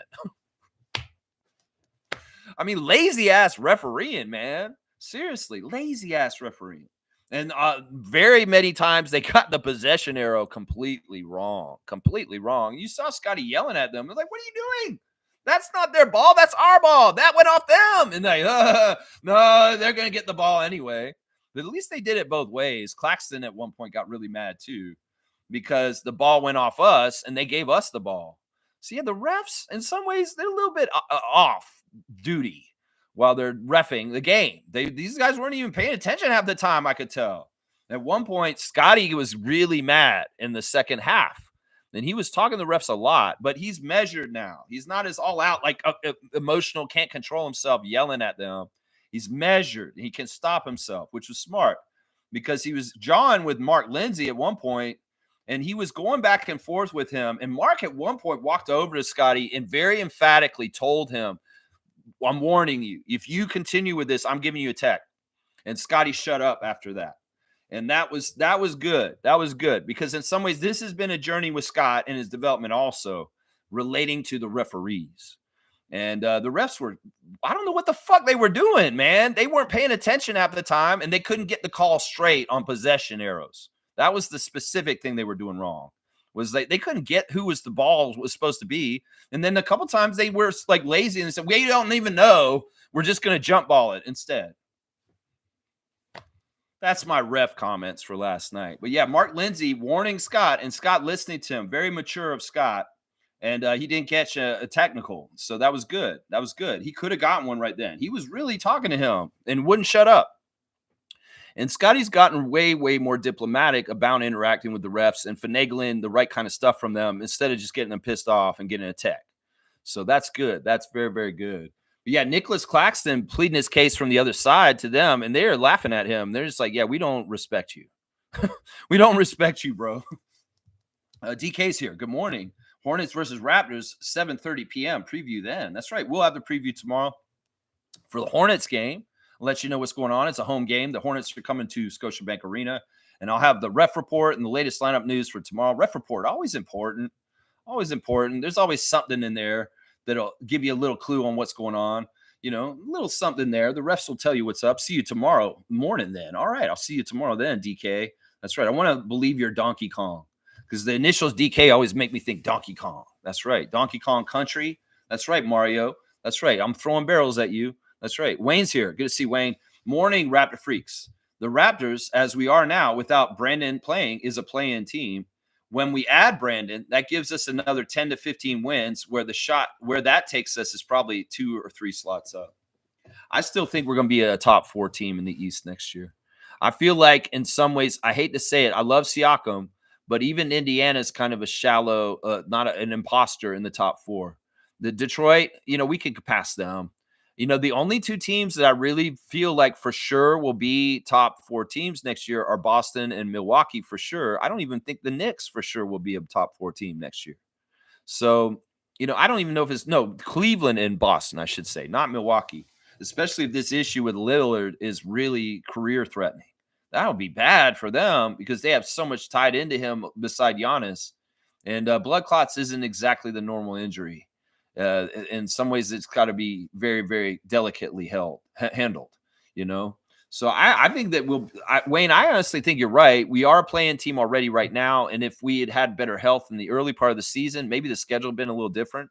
We'd be in the play-in proper right now in one of those spots instead of Orlando or Atlanta or something. But next year with Brandon, yeah, we're a playoff team. And I will say we're a top 4 home court playoff team next year. That's what I'm going to say right there. Good to see you, Wayne. Always good to see you. Neil saying Jordy is following what his front office laid out for him. Nets are in good hands. They might take 2 to 3 years to rebound. Yeah, I don't know if they are. I really don't know what they are. Seriously. I mean, I wouldn't have any faith in them right now. Seriously. I like Jordy. I think Jordy's a good coach, but they really don't have any talent. They may be the least talented team in the league right now. The least talented team. And, something that Jack said last night was very interesting. He talked about how Sean Marks has been running the Nets for so long as a GM, and he's had 8 different head coaches. That's not normal. That's not normal at all. Normally, if you have to go through so many damn coaches and you haven't done so well with that, you get fired. And that's the thing. So Sean Marks has had a long leash to make bad mistakes and screw around with the Nets team. Some of it has to do with the ownership transfer to Joe Tsai and him believing in him and getting him from before and saying, no, you're doing a good job. I like you, Sean. You can stay here. But at some point, is Joe Tsai going to start saying, well, it's not the coaches, it's the GM, and you need to fucking be fired? Because honestly, I don't see what you see. I really don't. I really, really don't. I think that there's a couple of teams that have a lot of young talent stacked, but they have no order to them. And they're weird. And the Wizards and the Nets are 2 of those teams. We just saw them. The Wizards have all kinds of good rookies and good stuff going on with them, but there's no order to them. And they're not really building a foundation that makes any fucking sense. Not like we are. I mean, you could see what Darko's doing with his system and the way that the rookies are flourishing and the 2 ways the new guys flourish in it. But what is Washington doing that's anything like that? What are the Nets doing that is anything like that? So sure, you can have young talent. You can have all this amazing young talent like Alex Sarr, Keyshawn George, Bub Carrington, Bilal Coulibaly. But if you have no organization or idea of what you're doing as a whole together, you're going to fucking be shitty anyway. And that's the problem with those teams. That's the problem with doing any kind of power ranking around talent only. This talent doesn't win anything in this league anymore. You got to have the system and you got to have the connection. You have to play like a team. You have to have a team concept. The old NBA is dead where superstars and talent coast to winning. No, you got to have a good team at this point, and it has to make sense. And it has to have some order to it. And those teams, they are nowhere near figuring it out. And I'm going to gamble and guess that tomorrow we're going to see the same thing about the Hornets. They have LaMelo. They've got Brandon Miller. They got all these talented young players, but is there any order or idea of what they're fucking building towards? That's the thing you've got to ask. And that's the thing that separates us from them. Because obviously the Wizards, the Nets, and probably the Hornets, when we see them tomorrow, are similar teams that have very young stocks of talent. But did they know how to utilize them in an efficient way, to organize them in a way that's going to win anything? Nope.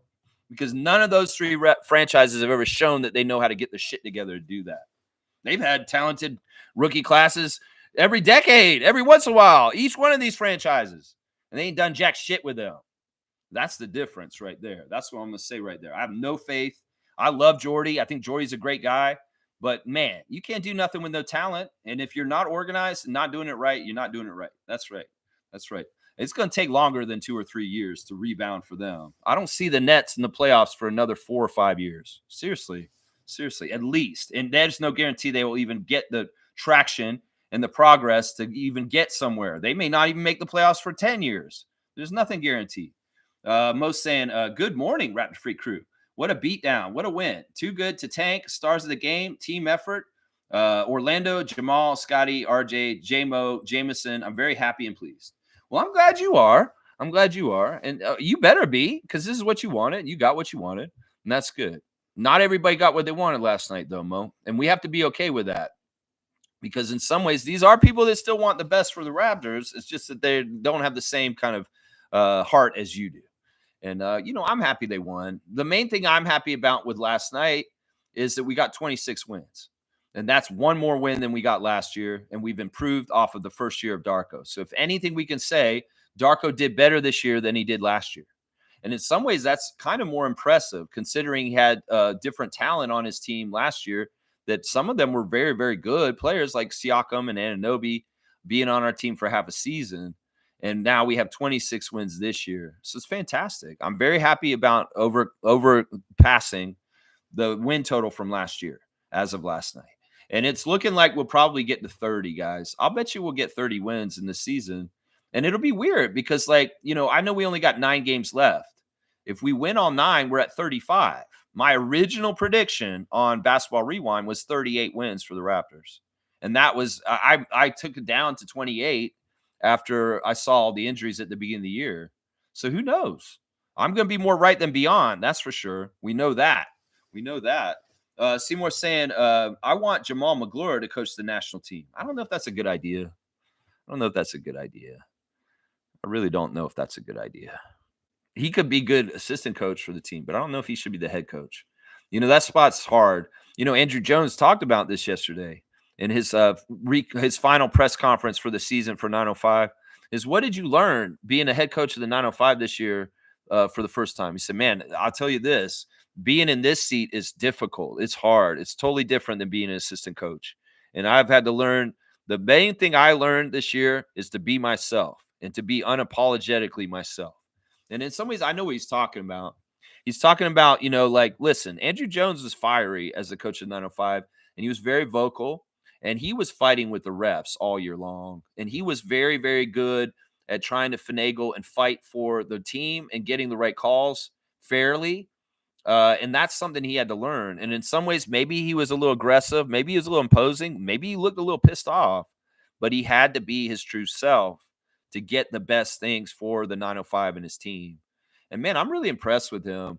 That's what I'm saying. Jamal McGlure has never sat in that head coach spot, and that is such a hard spot to sit in. As a guy who sat as a head coach for a team in just City League basketball, it's hard, man. There's so much you got to keep up with all at the same time, and you're directing people, and people are looking to you. And if you don't know what the fuck to say at that moment, you're a bad coach and you're fucked up and you're not going to do a good job. And I've gone in that drowning pool of not knowing what the fuck to do in a certain moment as a head coach on a basketball team.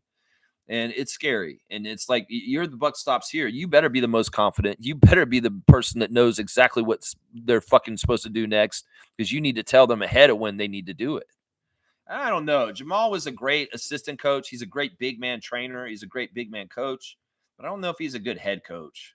And I don't think he would be the right person for the national team. In some ways, he's not really involved in coaching anymore. He's more involved in community relations. And, that's a good position for him as a former player from Toronto who had an all-star career in the NBA. So Neil's saying, Wayne, I disagree. We are a play-in team at best because of the injuries. What that tells us, we need to be deeper to withstand injuries. This is the next step in our evolution. Yeah, I think we are deep, though. I mean, and the thing that'll show is like these injuries will come back. I mean, we keep forgetting people like Grady are out.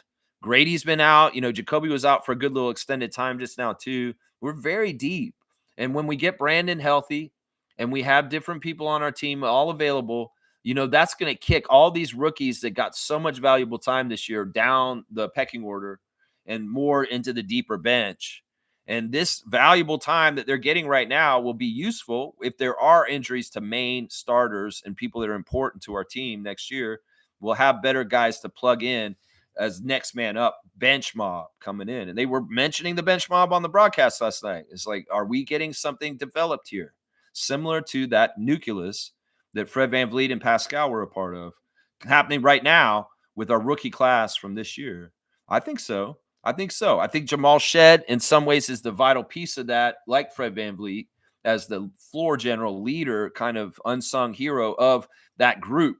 And, some of those other guys may be more talented in scoring, like Jacoby, but it may be that Jamal is the floor general, the guy like Fred, that's kind of, it all revolves around. In some ways, we wanted this from Malachi this whole time, but he didn't have that kind of personality to get that kind of leadership on the team. He's just, I don't know what the fuck Malachi was. Anyway, you see what I'm talking about with Shed. You can feel it around him. He has an orbit that has around him that other guys can get involved in, and he makes more sense of them being in his orbit. That's what I'm saying. Like, he can make other people better because he helps them be organized in ways that, like, the Nets aren't organized or the Wizards aren't organized. Shed can organize them like Fred used to organize them. And that's important. That's important. Yeah, moving on up to the East Conference standings. We finally got that Brandon Ingram in the sky. Ooh, moving on up. Moving on up in the Eastern Conference standings. We finally getting the playoff pie. He wanted it. He got it. That's right. There you go. Seymour saying, when the Nets traded for Garnett, Pierce, and Joe Johnson, I never thought they would fall off this hard, this long. But, man, what a lowered expectation team. Well, that's what I'm saying. The other problem with these kind of teams is that they don't wait long enough. They kind of like do something and it may start to happen, and then they pull the rug out from underneath it. And this is very evident with the Nets franchise, the way they pulled the rug out from underneath a young nucleus that featured Jared Allen, Karis LeVert, and Kenny Atkinson as the coach. When the Raptors beat them in the first round, swept them in the bubble playoffs, that team had promise. If they had just been patient and hung around with those young players, they'd be in a much better position right now. But no, what did they do? They went and got crazy and went and got people like James Harden and Kevin Durant and tried to do a shortcut route, which shows you never get somewhere fast by doing shortcuts like that. And that set them back to where they are now. So, yeah, I'm just saying, that's why I have no faith in these franchises. They can get the most talented young players coming in there, but they don't know what the fuck they're doing otherwise. They ain't going to organize it and get it right. No. Have they done it yet? No. The Nets have never won jack shit. Ever. Hornets never won jack shit. Wizards, they won with Wes Unseld in the 70s, a long, long, long time ago. But since then, they ain't done jack shit. So I'm just saying, you could go ahead and keep drafting really good players, but if you don't develop, if you don't have organization, you don't have the right culture, you're just spinning your wheels still. It's just you have very talented players that don't know what the fuck to do. That's what it is right there. That's right. Neil saying, understand that depth is how we won our championship. Kawhi out, and we moved forward with Pascal, OG Fred, Kyle, and Norm before we even got Gasol. That's depth. Injuries didn't plague us. Yeah, that Kyle said this on the last Raptors Delight, that, the arrangement was he understood that Kyle would be second banana to Kawhi when Kawhi is available, but when he does load management games, Kyle has to take over and be the man for the Raptors. And we saw that year, that championship year. The days that Kawhi was on load management, Kyle took over and he was the alpha main scorer leading our team. But otherwise, it was Kawhi. And it's kind of funny, the stories in that Raptors Delight about Kawhi, like also him saying, like Nick Nurse was trying to say, we're going to share the ball and everybody's going to pass it. And Kawhi's like, no, I'm not going to.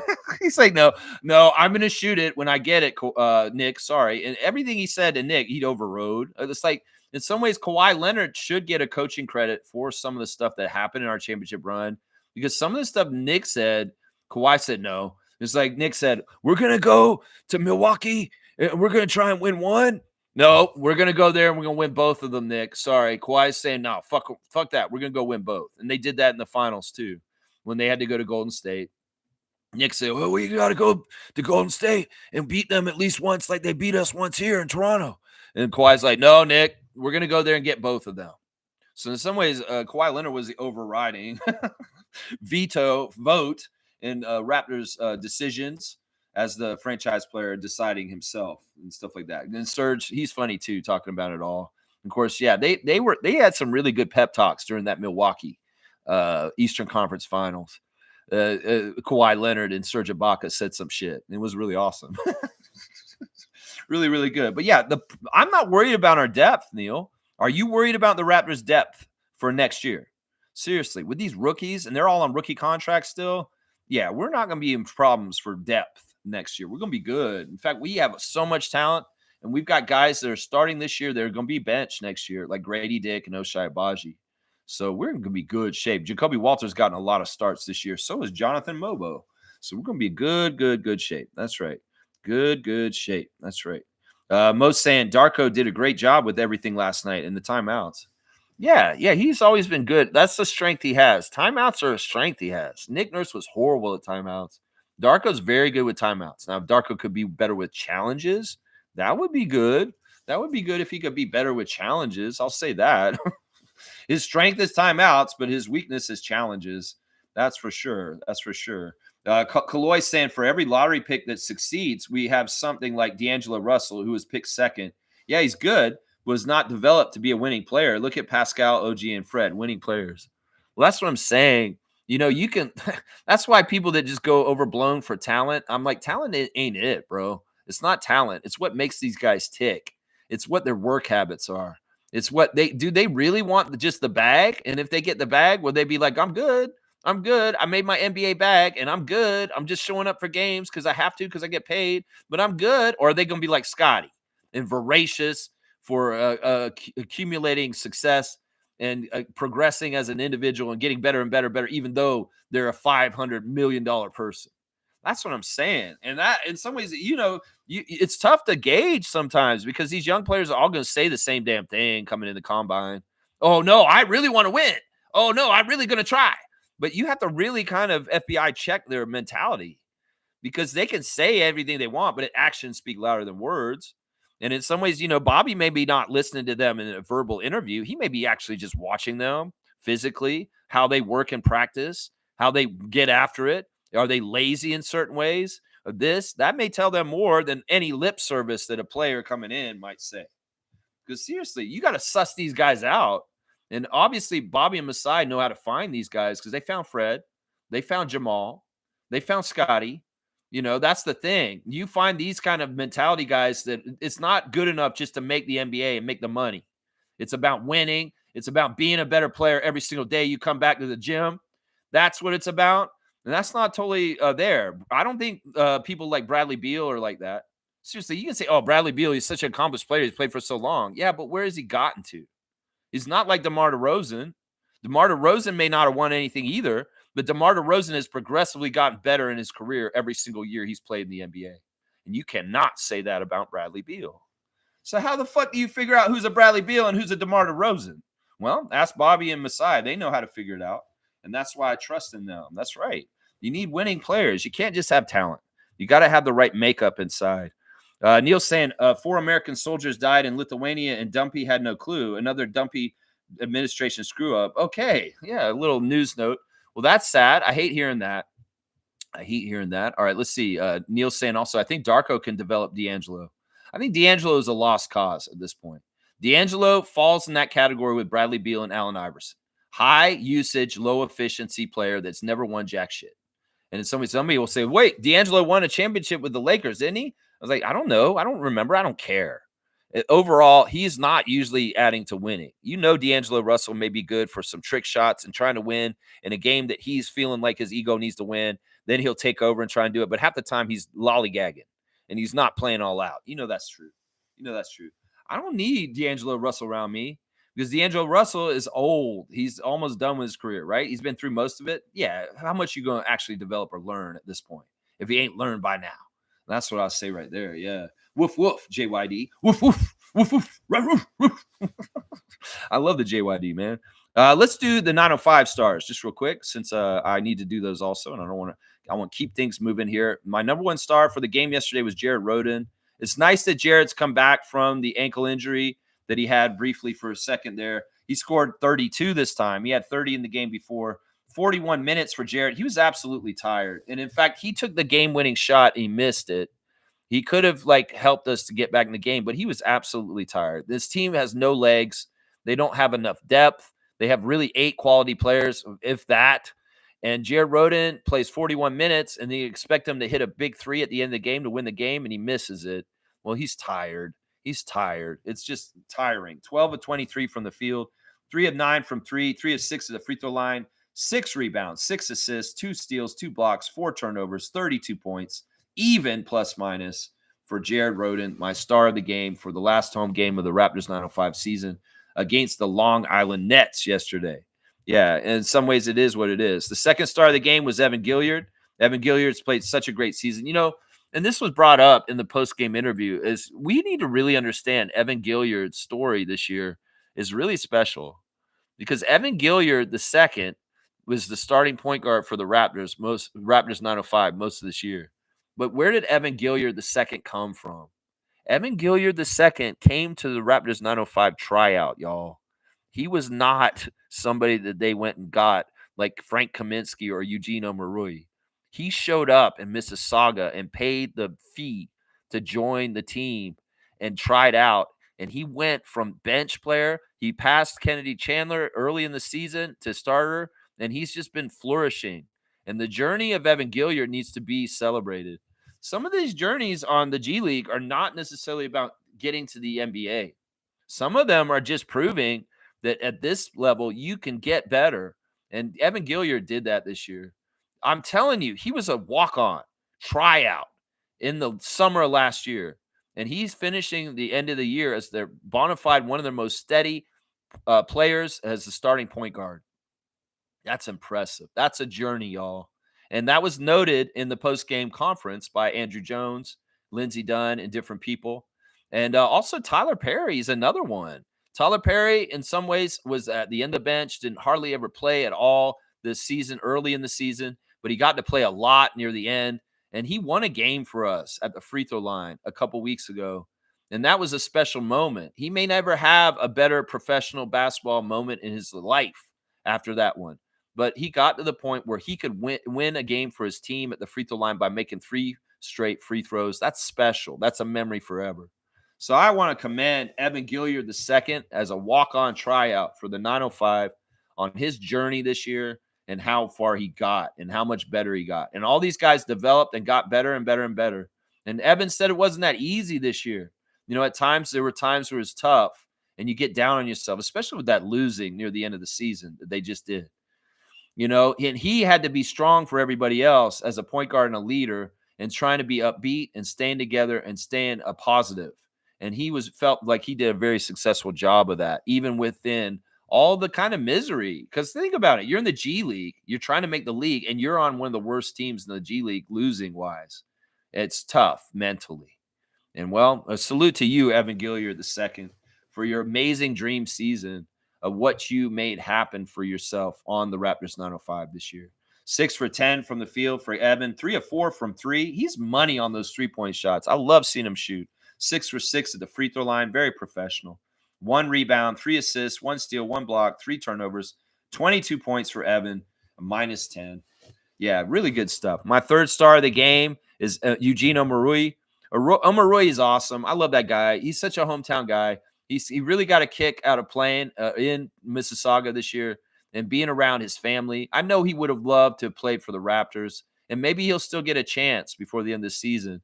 But I kind of want to see this. I want to see Eugene Omoruyi get the same dream fulfilled like A.J. Lawson as a Toronto kid that gets to actually play for the Toronto Raptors. So please, Masai, Bobby, somebody figure this out. Maybe Cole Swider gets done, and y'all put Eugene up on the big club as a reward for his fantastic year this year and actually let Darko play him so he actually gets some NBA minutes in a Raptors jersey. Seriously, I want to see that. But yeah, Gino loved playing in front of his family, and he said it was very nice to play Raptors 905 games and then go home and sit with his family and friends, not have to go anywhere because he was at home. Gino was 12 of 27 yesterday shooting-wise, not the best. 1 of 4 from 3. 2 of 2 at the free throw line, 6 offensive rebounds, 9 altogether, 9 assists also. So he's just a rebound and an assist away from a triple-double. 1 steal, 6 turnovers, though. 29 points for Eugene Omarui. Yeah, it's just been a joy, man. And I love seeing a hometown guy play for his hometown team. And man, I hope he's around next year. And honestly, we were talking about this in the chat. Somebody was saying, "Do you think Gene could play on the Raptors and be helpful?" I think he could. I think he could. He could be a very good backup forward somewhere on the bench depth. I mean, think about this kind of a lineup up front: Jakob, Scotty, and Gene at small forward. That is a very good defensive, strong lineup. That's actually very quick. Seriously. So you got very burly, strong guys with Gene at small forward, Scotty at 4, and Jakob at 5. That's a nasty front court. Seriously, because Gino does a lot of Draymond stuff. He does the really good physical defense, smart defensive stuff, scrappy stuff, but he's also a very good passer. Like he has some very interesting passing chops too. So the rest of the team, we'll go over real quick. Quincy Guerrier is the honorable mention. He got a double-double, 11 points with 15 rebounds. He started really strong. He was getting a lot of dunks early. I love seeing Q hanging on the rim. 5 of 14, though. Didn't shoot the greatest. Missed all 4 of his threes. Also had 3 assists and a turnover, +4. Yeah, Quincy was awesome, representing Canada well. Lacey James, as I said, his mom was interviewed during the game. She's so joyful. It's so weird because, like, he looks older than he is. He's obviously in his early 20s, but the man looks like he's in his 30s. And in some ways, I thought the woman that was being interviewed was his wife, but it was actually his mom. I was like, wait, whoa, something's weird here. But Lacey, 4 for 7 from the field, 0 for 1 at the free throw line, 6 offensive rebounds, 12 altogether, 2 assists, 2 blocks, minus 16 with 8 points. And as his mom said, his mom's saying that he's just about getting rebounds and playing and furthering his professional career. And yeah, right on cue after they had the interview with Lacey James's mom, Lacey James had a really good move and made a basket. It was awesome. Yeah.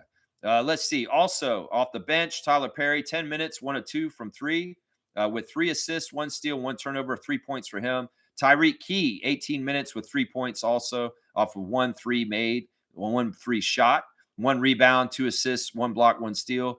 Charlie Brown came out. He was an honorable mention kind of too. 4 of 8 from the field, 1 of 3 from 3, 4 assists, 2 steals, 1 turnover, a minus 16 with 9 points. Kennedy Chandler, his time just whittled down further and further as the year went on. 15 minutes, 2 of 5 from the field, 4 rebounds, 5 assists, 2 turnovers, 5 points. And then DJ Jeffries came in for a goose egg for 4 minutes in the game. We didn't even see Quinn play, the newer 905er. On the other side, we're going to give some credit to Tyson Etienne, who was scorching from 3-point range. He's the one who won this game for Long Island. Late in the game, he hit some very dagger threes.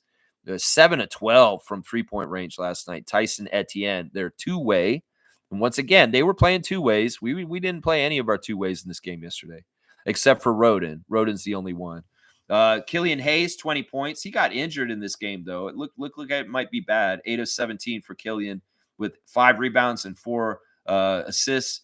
19 points for Tosan also. And, yeah, Terry Roberts, 18 off the bench. 17 for Reese Beekman.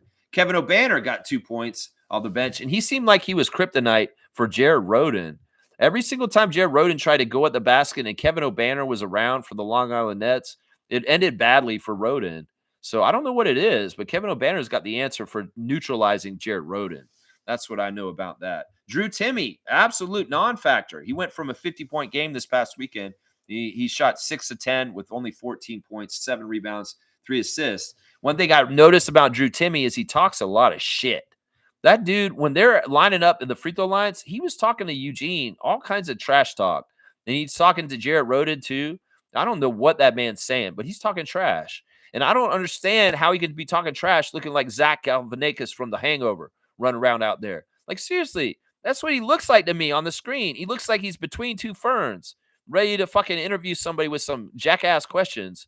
Like, dude, seriously, how are you talking trash when you look like Zach Galifianakis running around on the court like that? Seriously, Long Island Nets win. 5-point win, 127 to 122. The last home game of the year for the 905 is a loss. And from the schoolyard kids who are cheering, a full sold-out arena, amazing crowd. I love those kids so much. Y'all are a true MVP. In fact, y'all are going to get a Share the Love Club. School days crowd, you're getting a Share the Love Club this summer. Yeah, I'm going to share the love for the 905 school days crowd because you guys are awesome. You're so good. Y'all get rewarded for this, and then you reward us for being such badasses at the game, being so loud. You kids are all right. That's what I say to that. There you go. There you go. Trevor's saying all the rookies they were losing in the beginning, now they're winning. We want them to lose. Why is that? What are you talking about, Trevor? What are you saying? I like that Matt Devlin is saying on the broadcast, Jamal Shed, all rookie team. He's continuing to push this narrative and put it out there on the broadcast waves, and people will hear it on NBA highlights. Maybe they'll hear it in different places. More journalists will see it. Maybe they'll start recognizing it. You know, coaches on other teams know about Shed from playing us this year, and maybe they talk to their reporters and stuff like that. So hopefully we can gain some steam, and Jamal Shed can be one of the top 10 rookies for this season on the second team all-rookie team for the NBA this year. I really believe he deserves this. You know, it's not for his scoring. It's for the aptitude. It's for the development. It's for who he is. He's a great rookie. And once again, I'll say this. You guys should put him on the all-rookie team because you're going to look bad in the future if you don't. Seriously. Jamal Shed is not on a rookie team this year. In the future, it'll look really, really bad that he wasn't put on one of the rookie teams this year. Seriously, I'm going to say that right now, and I'll stand on it for the years to come. Neil's saying, I'm not calling them the 4J Rooks. I'm going to call them the 4 Horsemen. Yeah, I don't even want to call them the 4. I would just call them the J Rooks. They're J Rooks because they're all start with their first name's J, and they're rookies. And 2 of them wear masks right now. So there's the masked J Rooks. So there's the 2 masked J Rooks, and then there's the other 2 J Rooks. You know, you want to call them the 4 Horsemen? Okay, 4 Horsemen, Ric Flair, Arn and Ole Anderson, and Tully Blanchard. Yeah, the 4 Horsemen. Woo! J.J. Dillon! The 4 Horsemen. Okay, all right. Let's see. Most saying, Lucky 7. Good to be on the same page with you, Lex. Yeah, I'm always on the same page with you in my heart. You know that, Mo. We can't change who we are. It's just who we are. It's in our blood. It's just that sometimes we have different takes that don't necessarily line up completely. And I know I disappointed you last week when I was like, okay, in some ways it seemed like I was with Tank Nation. But I really, once again, I just want the best things for our team because I love our team so much. And I know in some ways losing is what's best for our team right now. But I do really enjoy winning too. So I can be happy on both sides of the coin, honestly. Yeah. Kaloy saying whoever the Raps pick on 7 is going to be a winning player. Yeah. Let the other teams get the D'Angelo Russell of this draft. Let them go get these guys that are talented, look good, but they aren't really winning players on the down low. That's what I'm saying. Let Philly go draft ahead of us. Don't be worried about it. They'll probably clear some trash out of the way before we get to our pick. That's what I say right there. That's right. That's right. Monique saying credit for Warren, Lindsay, and Matt, and etc. did a great job all season for 905. Yeah, I should probably do a Share the Love Club for the 905 broadcast team also. I agree. They've had different people in the different spots. A lot of different people called 905 games this year. Of course, Warren Ward was probably the most standard person. Him and Lindsey Dunn, every day, every game, they were there. But they'd switch out the play-by-play often. It was sometimes Ben Schulman, sometimes Matt Cullen. We had Ashley for a while there and recently. And we even had the all-female broadcast team this year with Kia Nurse's sister in the broadcast crew. So we had very multiple different people doing 905 games this year, but mostly Warren Ward as color and Lindsey Dunn as sideline reporter. And then you'd either have Cullen or Schulman or Ashley as the play-by-play. But yeah, great job by them. And there, you know what? You just gave me another subject for another Share the Love Club. Share the love for the 905 broadcasters. Maybe I'll just do a straight up Share the Love Club for Warren and a straight up Share the Love Club for Lindsay. Yeah. And of course, we're going to share the love for the 905 School Days crowd. Oh, yeah. We're going to share the love for them for sure. That's right. Blackhawks saying better to develop 9 than to chase 1. Development-wise, we have Shamshay, Battle, O-Rob, Shed, Mobo, Walter, Dick, RJ, Pirtle, IQ, and Scotty looking better. They are not done, but I like their progress. Yeah, that's the amazing thing. Like I said, I've said this before a couple times this season. I truly believe that Jakob Pirtle and Chris Boucher, as 2 of the oldest players on our team, have had their career years this year.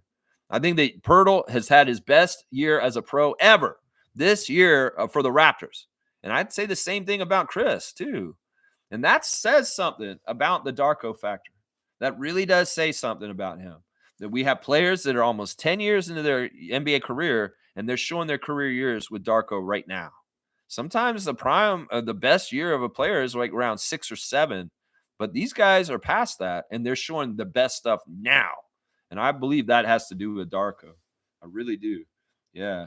Let's see. Mo saying good to hold down the 905 chat with you, Lex. Yeah, we were in there. We're holding it down. There were some Nets fans in there. One guy kept saying, "Go Nets, go Nets, go Nets." And then of course David W. I want to give you some credit. Thank you, David, for your little comments all the time. I feel like you're a robot. I feel like you're AI.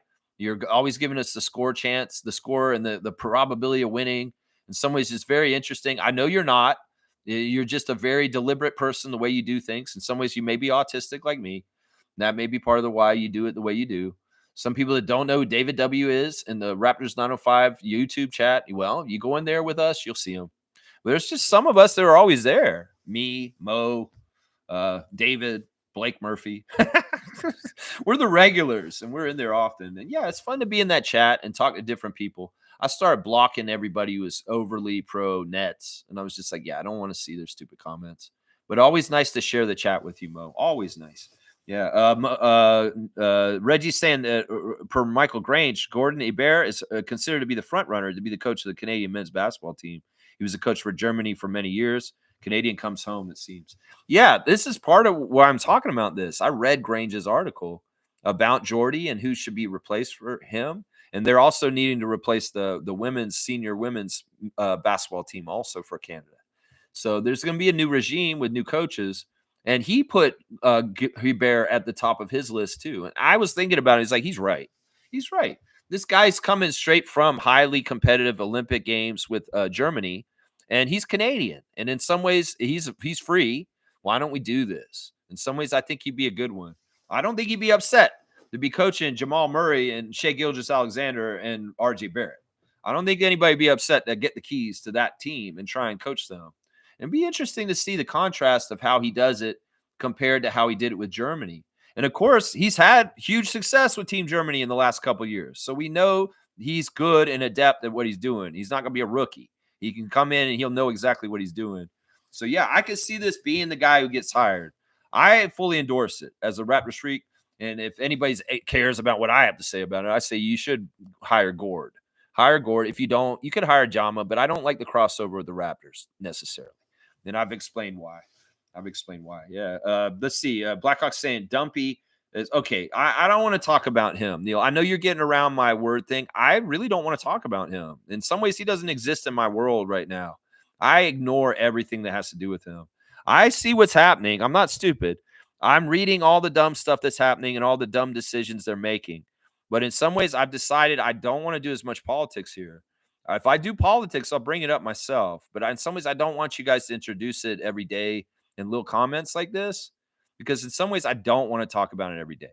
I'll have moments where I'm like, yeah, this is too much. I've got to talk about it. And we'll just dump a whole bunch of bullshit about Trump on the stream then. But most of my days, I would say I want to do this maybe once a week. I would say 6 days of the week, we do not need to be talking about politics, because if I'll talk about politics, I'll talk about politics for an hour.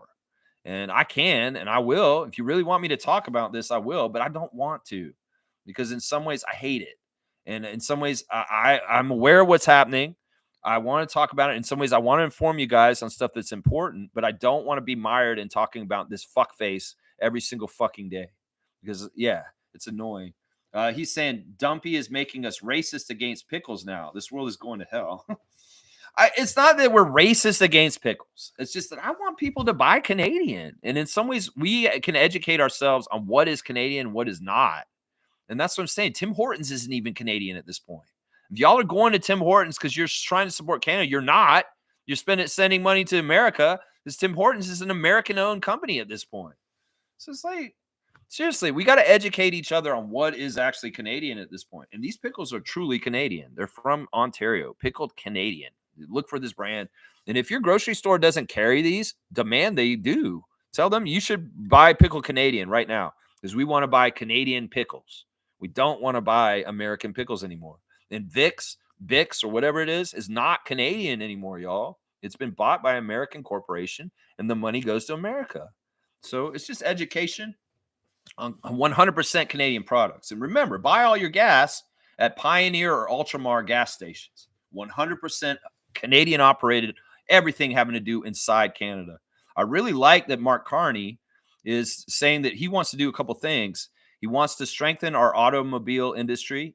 In some ways, we need to make our own parts here and stop doing cross trade with parts to make a car. We need to start making everything 100% here. And then the other thing he's talking about is meeting the defense spending to the 2% that NATO wants. And in some ways, this is something that Trump wants us to do also. But I think it's smart in the current situation that we start increasing the defense spending for our country and having a better military to protect us. I think that just makes sense right now.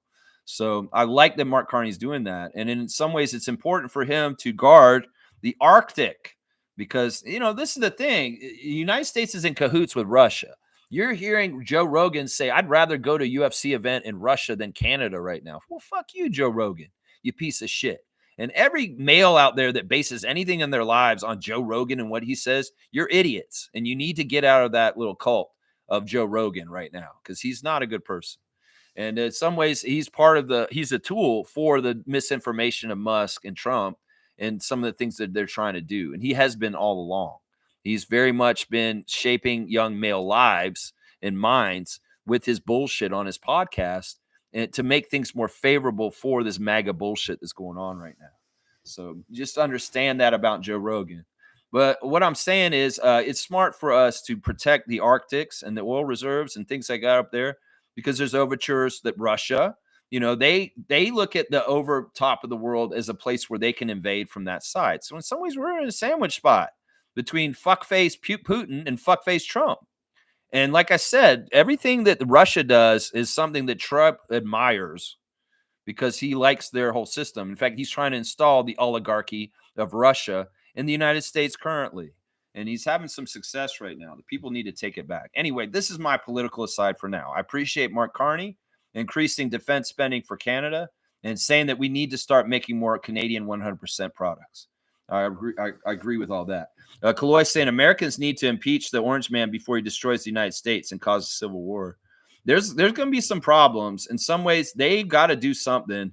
I don't think the system can fix the whole problems right now on its own. And there will be some kind of stuff that has to come out of bounds and unlawful and violent, unfortunately, because in some ways he's trying to prosecute lawyers that are trying to come at him and punish them. That's not law. That's not freedom. And he's coming at press also. That's not law. That's not freedom. And the United States is not a democracy anymore. It's becoming a dictatorship. And people are being taken from their houses unjustly all the time right now. And people that have done nothing wrong legally, and they're getting punished and thrown into ICE detention centers. So, yeah, there's real Nazi shit going on right now, right underneath everybody's noses. And, well, they got to do something. All right, y'all got me in politics. I hate this shit. Just remember, in the future, we're not doing this, all right? Please, seriously. Most saying, I'm forever with Garrett. Tanking is BS. I'm team winning. Yeah, I understand that. But, Monique, I'm going to tell you this one more time. And you don't have to listen to me. You can be who you are. Tanking can be useful at times. And in some ways, right now, it might have been useful. But we've already kind of chosen our path, and I'm okay with it. I'm fine with it. I'm not an upset person that's saying, I wish we were tanking more and losing more. I'm not like that. But I'm also like, I think that in some ways, you hardlining the win so much is admirable. But it's also in some ways, it's not totally allowing yourself for all the possibilities of choice. And that's the problem I have with your hardline on win, win, win, win, win. In some ways, sometimes winning is not the best choice. I'm just saying that. That's all I'm trying to say here. Let's see. Most saying, I'm finishing the season strong, going to every game except for the 6, I believe. Except for the 6? What do you mean the 6th? Oh, you mean the 6th of the April. You're going to every game. Okay, well, go on down to the game. We need somebody down there. I don't know how many people are going to be down there, though. There's really, really scant audiences in Washington and Brooklyn for both these tankathon games that we just played on the road. Washington, nobody there. You could see nobody in the arena at the Washington Wizards game. It looked as attended as a Capital City Go-Go game. And then last night, you could hear a pin drop. And you could hear all the vendors, according to Matt Devlin. It's so quiet in here. Are we at the U.S. Open? He started doing his golf voice and shit like that because it was so quiet in the Brooklyn arena. What the Nets not pipe in crowd noises like they used to anymore? Why did you stop doing that? Guys should pipe in your crowd noise like you used to, you loser ass franchise. That's what I'm gonna say right there. Yeah, there you go. You go. Smooth saying maybe Sean Marks gets the benefit of the doubt because of his Spurs background. I don't know. You're right though. The Nets are a royal mess, lack of talent. He's been there forever. And I don't know what he's done to stay there forever. It's not that I hate Sean Marks. I think that Sean Marks is awesome. He's a former Raptor, and he's been friendly to us in certain ways. Like he's not a bad GM towards Masai. I'm sure they have a good working relationship and talking to each other. Even though Masai said "fuck Brooklyn," but I don't understand it. At some point, like Jack said, you can go through 8 coaches. Are you going to start pointing your finger at your GM at some point? And that's the issue for the Nets right now. That in some ways, I see that. Jordy's a great coach. And I think that Jordy, in some ways, if there's problems with the Nets in the next couple of years, the problems are because of the GM and poor roster management. That's what I'm going to say right there. In some ways, you could always say that's been the problem for the Nets right now. It's been the problem for the last 10 years, probably, is bad roster management. Very, very bad. Reggie's saying, how can Jordy Fernandez establish a culture there? The point for them is to lose as much as possible this year and next year as well. Yeah, they're already saying that they expect next year to be a lottery team already. Wow, Mo, you should be glad you're not a Nets fan because you would be in tanking hell already penned out and penned in for next year, too. Thank God Messiah is a quick rebuilder and we don't have to stank for a while and be stank nation as a Raptors team like the Wizards, the Hornets, and the Nets are every year perennially. Seriously. Because that it's true. Brooklyn's already penciling in. We're going to be at the bottom of the league next year, and we're looking for a top lottery pick next year also. This year's not even over. That's exactly right, what Reggie said. Most saying W Stream, W Vibes. Go Raptors for life. Keep at it always, Lex. Raptor Free Crew strong forever. Just helping Lex limit the comments. And I do appreciate that, Mo. I am over 2 hours, and I do want to watch Survivor from last night. Randolph saying, blessings, beloved Raptor Freaks, most informative gang. To keep focusing on your enemies without a plan and strategy towards your own success and goals is not profitable. Stay focused. Yeah, this is part of the reason why the Raptors do not center their attention on the other teams. In some ways, you could get really bogged down looking at the schedule and saying, our first 10 games of the season are against all playoff teams from last year, and they're really tough. That's what we faced at the beginning of the year. No, Darko had a very strong presence as being present and keeping his team present and only worrying about what's on the table in front of them to eat next. And we're not going back for the thirds and seconds from the buffet line yet. You got to eat that plate that's in front of you right now. And that plate currently is the Charlotte Hornets on Friday night. And in some ways, you could get ahead. You could look at the other team's rosters. You get all worried. LeBron and Luka, oh my God, freaking out. And it could get overwhelming. And it could hurt confidence. So the strategy of the Raptors to stay present all year long during this crazy ass schedule has really paid off. And they've gotten through it for the better because of it. So I like these words of wisdom. Forget about your enemies. Work on your own game. Work on developing yourself day in and day out and getting better every day.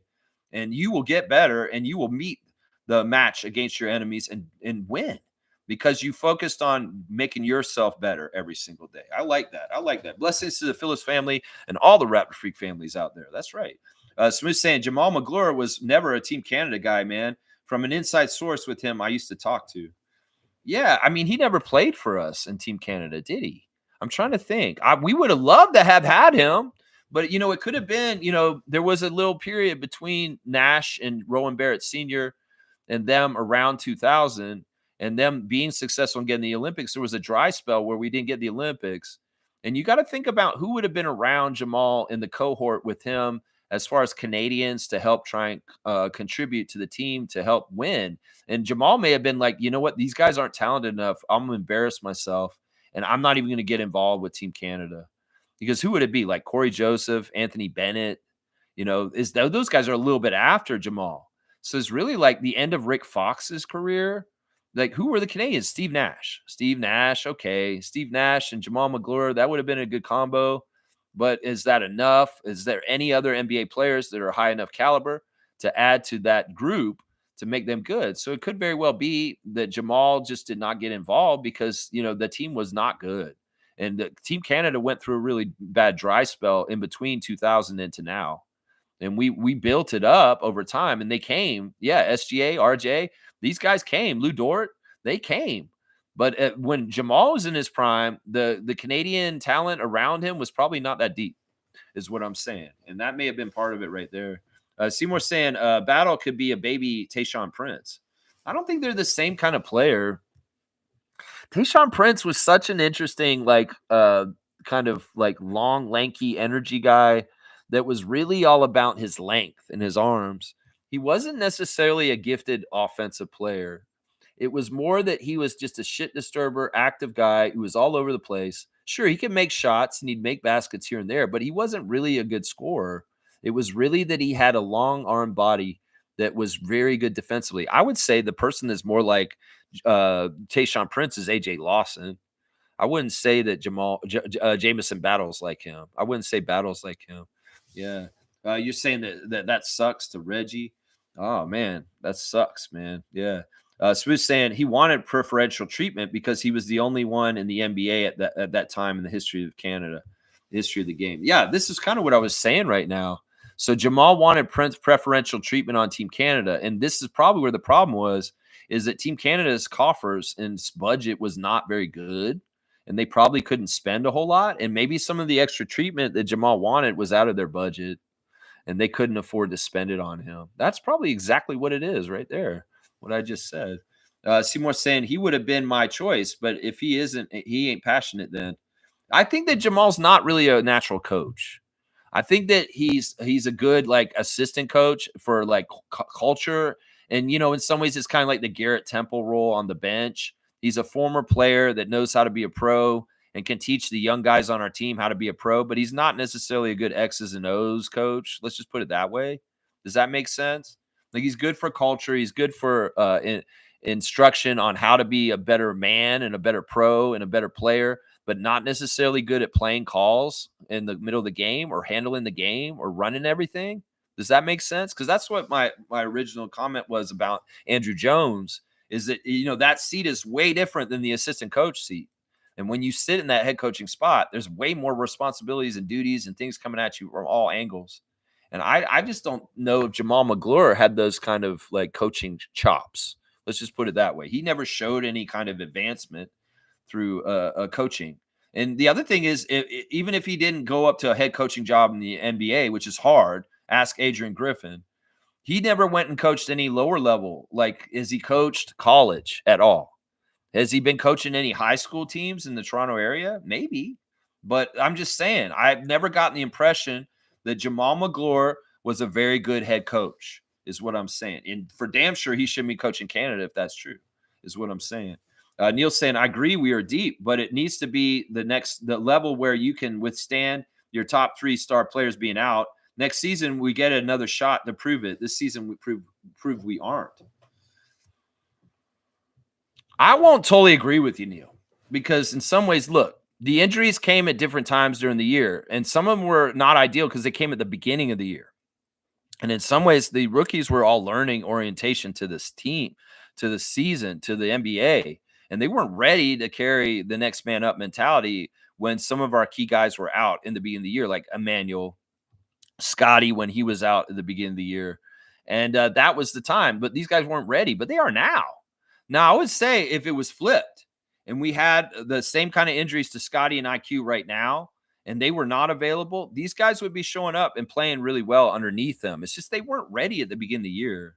So that's part of the timing thing that maybe why you perceive it that way.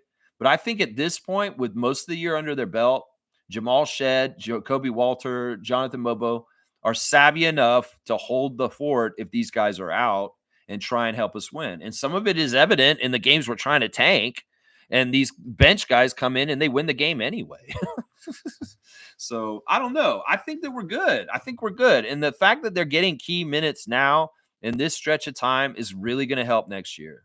All the very high pressure situations with close games at the end of games and no RJ and no Scotty out there to bail them out with Jacoby and Jamison and Jamal out there. This is so helpful. And I'm telling you, this stuff is going to really help for next year. You're going to see it. Wayne's saying Glad for Orlando. Did he get the chain? No, they gave it to Mobo last night. Orlando got the chain a couple of wins ago. So Robinson's gotten the chain recently. But they gave it to Jonathan for the first time ever last night. They wanted to give it to Jonathan, so they gave it to him. So Reggie's saying probably he's changed since the passage of time, might frame things differently, but with all due respect, JM as a head coach, no thanks. The path's not there. The logical progressions have not happened. Like I said, he was not even totally a real assistant coach for us in some ways. Like I said, he was a leader for the players as a former player and all-star, for resource on how to be an NBA player and conduct yourself. In some ways, he's a mentor more than a coach. Does that make sense what I'm saying? Because he never sat on the front of the bench. He wasn't sitting next to Nick or Watson. He was sitting in the back. And remember, he'd yell stuff with his little cup and talk trash. And, he was often before the game working out with our bigs in their practice time before the game. So, different coaches don't all have paths to head coaching. Some of them are just assistant coaches and they just stay that their whole entire career. It takes a very special individual to be able to hold the right amount of ego level to be a very aggressive, passionate coach and not be a total dick and not be able to do the job as a person, a people person. That's what I'm saying. So, I mean, the progression of Jamal Magloire's career has just not gone towards that. It's gone more towards community organizing, community affairs, and community mentoring. And that's his bread and butter at this point. Kaloy saying, look at Patrick Williams, picked at 4. This guy came with a bigger offensive bag than Scotty, and is pretty huge too. His comp was Kawhi, but compare him to Scotty right now. Yeah, Williams, another Florida State player, like Scotty. Yeah, I'm just saying. I mean, there's all kinds of development mishaps and miscues and drop balls in this league, but most of them don't have to do with the Raptors. I'll say that. Most of them don't have to do with the Raptors, and sometimes guys have those drop balls on them where they aren't played good for the first couple of years of their career, and then they come to Toronto and they get fixed. So, yeah, I mean, that's a good example. Although I think Patrick Williams has been pretty good to a degree, but he's not on the level of Scotty. That's for damn sure. Neil's saying, not worried about our depth. I just firmly believe the strength of your depth is proven when next man is up. Yeah, and we get those chances and those opportunities all the time. I love the confidence throughout our team, though. And that's something that's different under Darko than Nick. Seriously, think about this. And Nick Nurse years, especially after the championship, we had benches that we could not depend on, Malachi and Precious stuff. You know what I'm talking about? Where everybody's like, oh, fuck, here comes the bench. Now, do you think if the fans didn't believe in the bench players for our team when Nick Nurse was coaching, do you think the team itself on the inside did? You're right. They did not. They didn't believe in their team totally in behind. That's probably why Fred and Pascal and OG were like, yeah, we'll play 44 minutes because we don't trust the guys on the bench. Well, the guys on our bench are trusted right now. Darko's built a culture where if Scotty needs to go sit down and Jamal Shedd's going to come in, Scotty has confidence that Jamal Shedd's going to do things right when he comes out. Now, Scotty knows back when he used to play with Malachi, he probably couldn't depend on that. So that's a big difference in some ways. The trust in our bench by all the players is there under Darko because it's just how he runs things. Nick, in some ways, he made it insidious with kind of mistrust because he so favored the starters over the bench guys that it made a divide. And in some ways, that was what crippled our bench and made our bench not seem so good for a few years, is because there was no confidence in them. And that came from within. And also we saw it as fans. But there's confidence in them right now, Neil. I would say that. There's confidence right now in them. That's for sure. Kaloy's saying Scotty is not perfect, but he has the right mindset and personality for what we need. The Raps just know how to pick them. Yeah, and Darko said this after the game. Scotty is everything to us. Scotty sets the tone. Scotty is that leader. Scotty holds the excellence standards. And in some ways, he's a big reason why we can't tank right now. Is because Scotty won't have it. In some ways, he has the heart of Monique. And he's like, fuck this. I want to win. Fuck this shit. I'm not living my life to lose. And he's going to go out there and play to his highest ability, even if the memo is to tank. And he can't help it. He won't go any other way other than that way. And that's what he's been doing. I appreciate him for it. I really do. All right, let's look around on my tabs a little bit. I see that the Lakers just barely beat the Siakam Pacers last night by 2 points on a Tip in by LeBron, who he should have been boxed out, but Jarace Walker screwed up the play and did not box him out. And LeBron got a game winner right at the end. I'm sure the script writers loved that one. Yeah. Let's see what else. Kyrie Irving has had a successful surgery on his torn ACL. And Doc Rivers is offering emotional support to Dame Lillard as he's hurt right now. Yeah, crazy. Crazy. All right, that's some of the highlights from there. Let's see what Raptors Reddit is talking about. Sometimes Raptors Reddit is weird, man. Like that Butch Carter stuff the other day. Let's see. Okay, they have something on Kevin Pillar from the Blue Jays. He's saying there's not a lot of places where you're genuinely a big deal, like a movie star status in the city, that's well worth the price of having a little more difficulty traveling. Yeah, that's Kevin Pillar talking about playing for the Blue Jays and about customs. I think that is funny. Last night, both Doug Smith and Josh Lewinberg went on assaults towards the players complaining about customs. And they said exactly what I said on the stream yesterday. Like, with all due respect, players that play for Toronto sports teams, y'all don't go through customs like regular people. You get expedited. It's easy. And y'all are whining and crying about nothing. And Doug Smith and Josh Lewinberg both exposed these players whining about this, like Thaddeus and Rudy Gay, that you're full of shit. That customs is not a big deal. And if you're whining and crying about that, you know what it is to me? I think they whine and cry about customs because they're trying to bring bulk crazy items across the border. And they're getting stopped for bringing stuff that the knuckleheads know they shouldn't be bringing across. Or maybe they're upset because they're bringing expensive gifts that they buy on the road in the United States, and then they have to pay a tariff when they come across, like duty tax or something like that. Maybe it's that. But either way, the customs, don't buy shit up here and bring it across. Buy it and take it to your house in the States and just leave it in the States. I don't know. Whatever their gripe is about customs is stupid. Then Doug Smith and Josh Lundberg were making fun of them on Blue Skies last night about it. Seriously. It's like Doug Smith said in his tweet last night.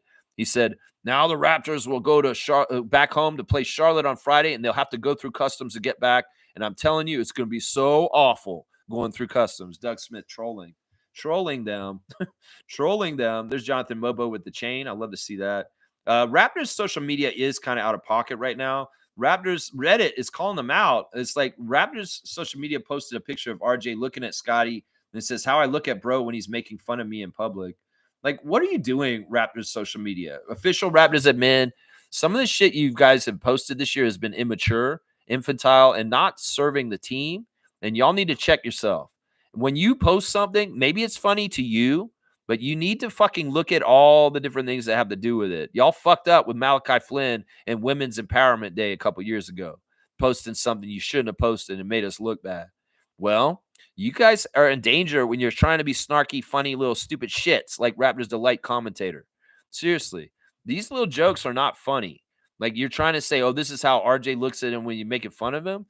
First of all, we don't need any problems with anybody. And if you manufacture any kind of problem with RJ and Scotty because your dumbass post, social media manager for fucking Toronto Raptors, you need to check yourself. And you need to think about, is this useful? Is this beneficial? Is this accurate?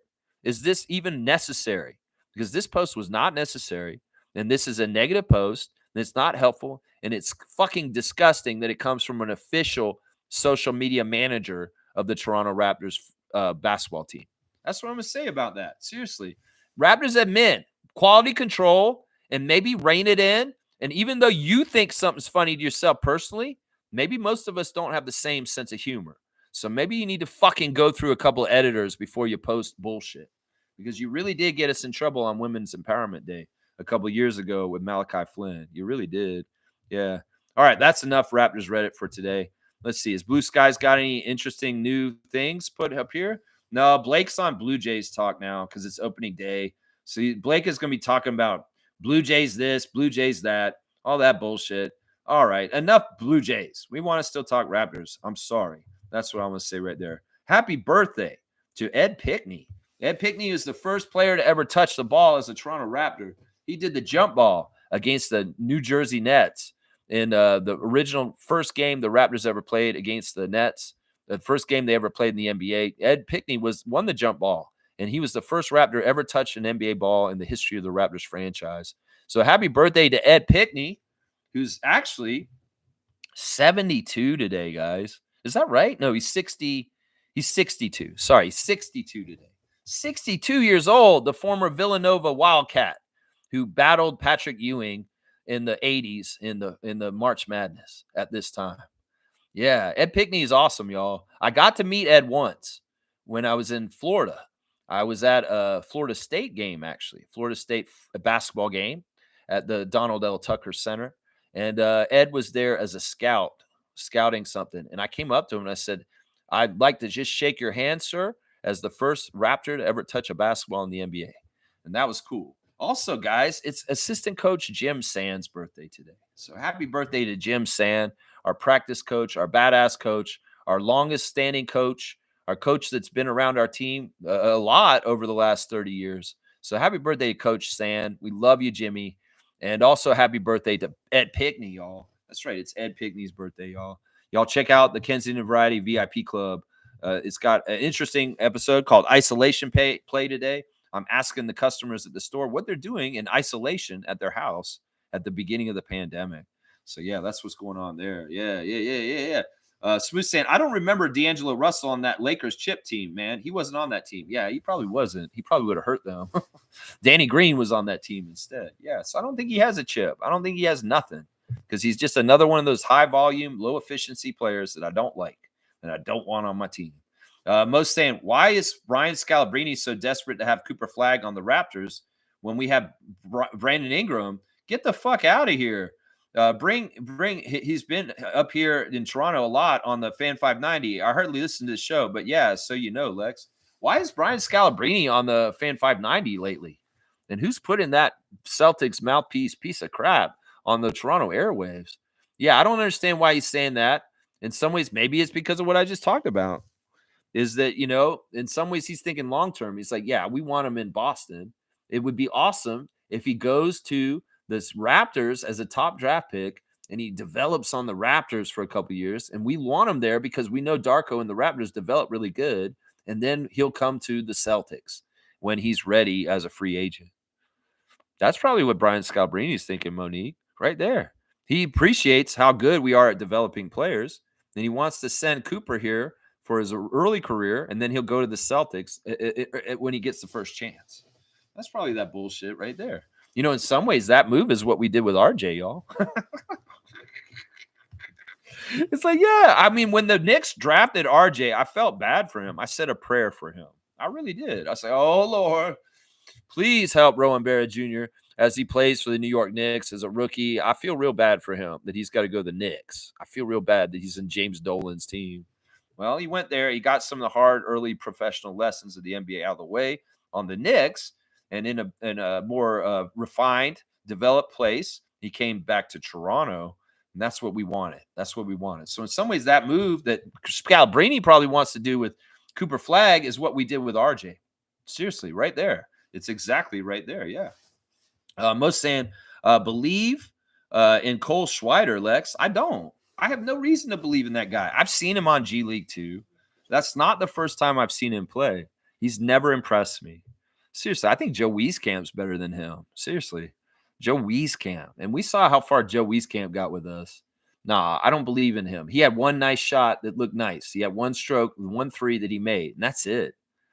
In some ways, I'm like, whatever. This dude is not Colin Castleton. If we're going to have to choose, I want Colin Castleton back. I don't want Cole Schwider. No, I don't believe in him, guys. I'm sorry.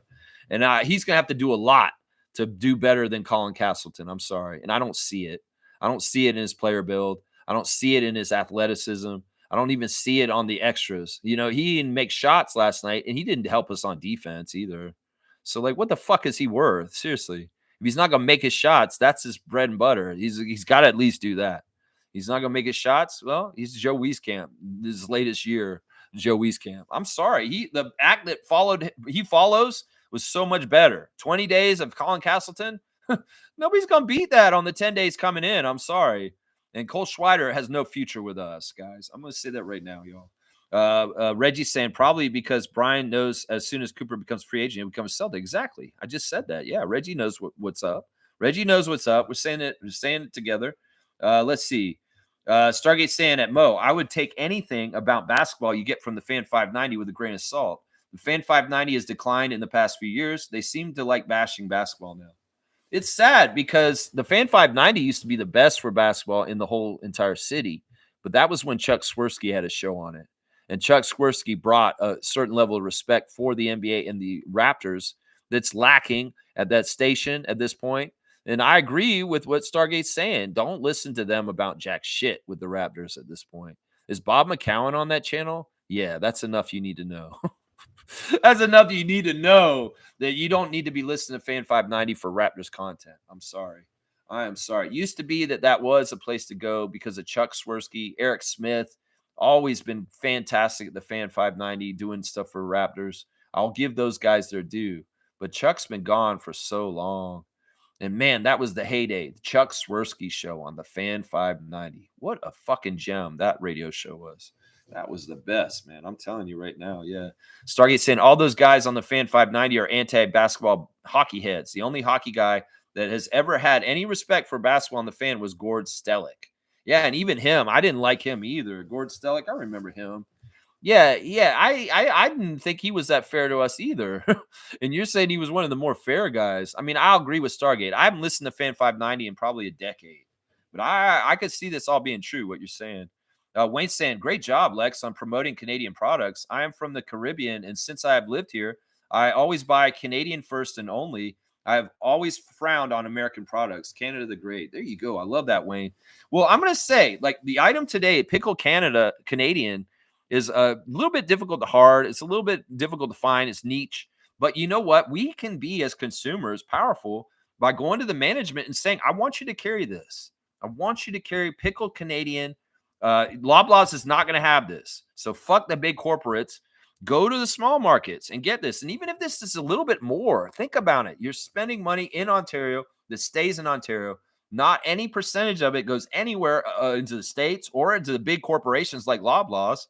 You're paying for something for the small person. You're helping a smaller independent business that is employing people, and it directly helps smaller people than the big money that sucks up all the money as a big corporation like Loblaws does. So I would say stop shopping at Loblaws if you can and go to smaller markets that are independent, places like Vince's, which is where I shop for groceries right now. And Vince has this. Vince has a lot of the Canadian products already. Also, I would say if you can't buy Canadian products for certain products, well, just don't buy American. There's great products from all around the world, Europe, Asia, South America, Africa, all kinds of different places you can get products from.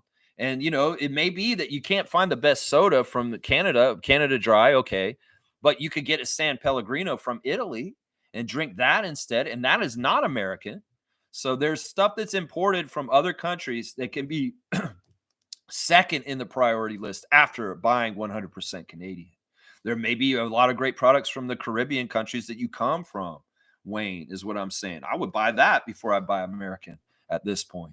Yeah, Stargate saying people need to be free thinkers, even in basketball context. Stop falling for the basketball media Jedi mind tricks about players and teams and draft prospects, etc. Do your own extensive research. Yeah, it's crazy because I don't watch I don't even watch the pregame shows with Michaud or Brad Fay or any of these people anymore. And sometimes when I do watch them, I realize just how much they are trying to Jedi mind trick people with bullshit. It's crazy. Like I really watch what I intake media wise. I try not to watch as many commercials as possible because commercials are manipulative and they have all kinds of subliminals and weird noises that try and get you to key off. Like the thing about watching a Raptors game is how many fucking pizza commercials are you going to see during the Raptors game? That's Pavlov's dog trying to get you on the phone to call Domino's or Pizza Hut because they're going to show that cheesy pepperoni. Ooh, it looks so good. They were fucking with me last night with those damn pepperoni pizzas and the commercial breaks. That's all Jedi mind trick kind of bullshit. I'm saying. And yeah, the pundits, the talking heads will do that kind of shit with their narratives about the NBA and their teams and their players also. They're going to ignore RJ on purpose. They're doing it. You know they are. You know they are. You can tell. They leave him out all over the place.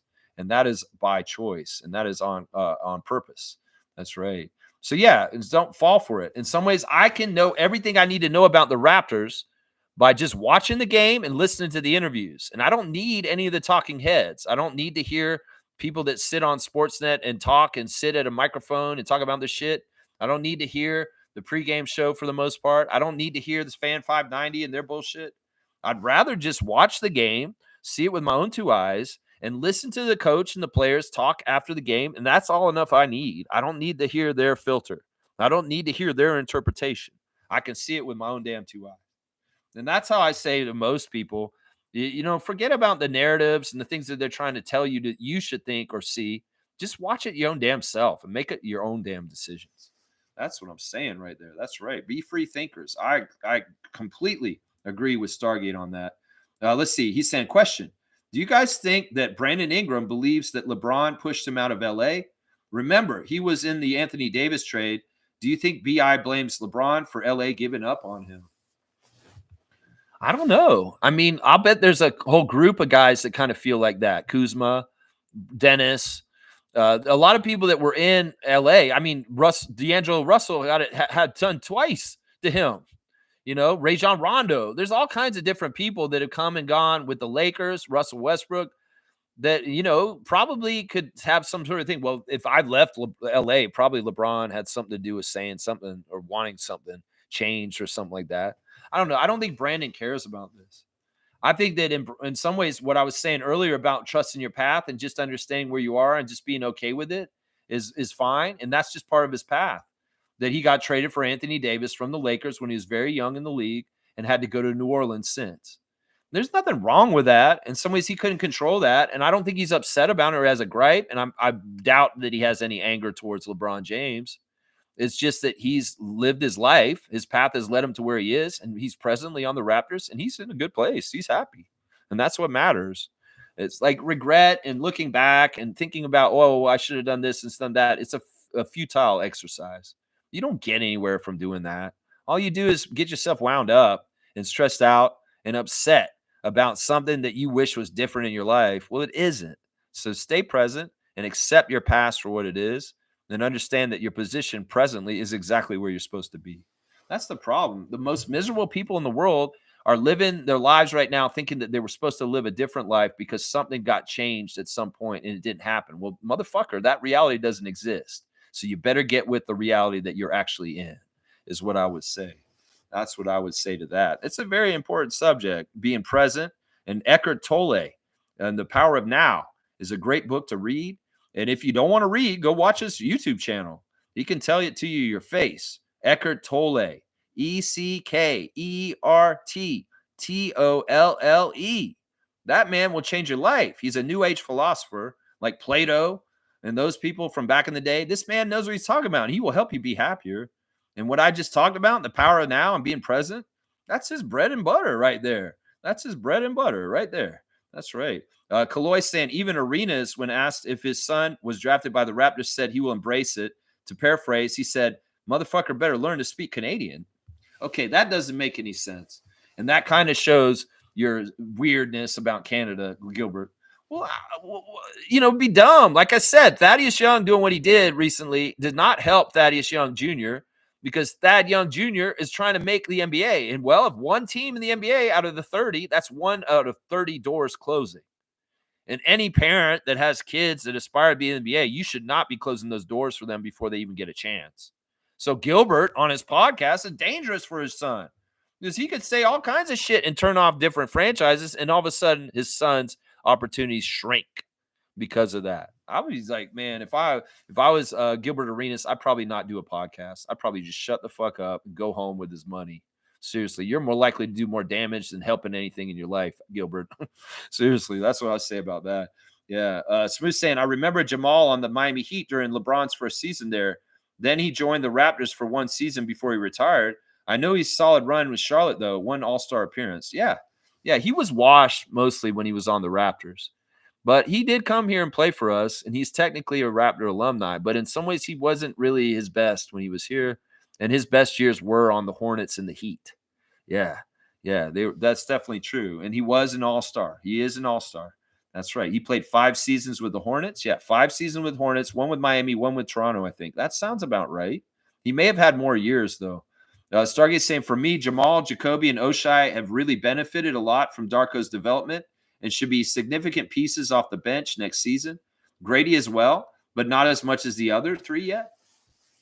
Well, it's hard to gauge because Grady's injuries taking him out of this last part of the season, and we'd probably be seeing a similar thing with him if he was healthy and available right now.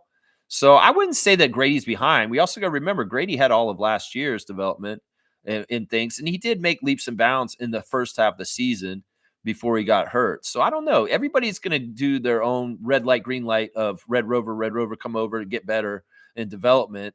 And well, Grady's red light is just on right now while Jamal and Jacoby and Jonathan are getting the green light to continue to get better right now.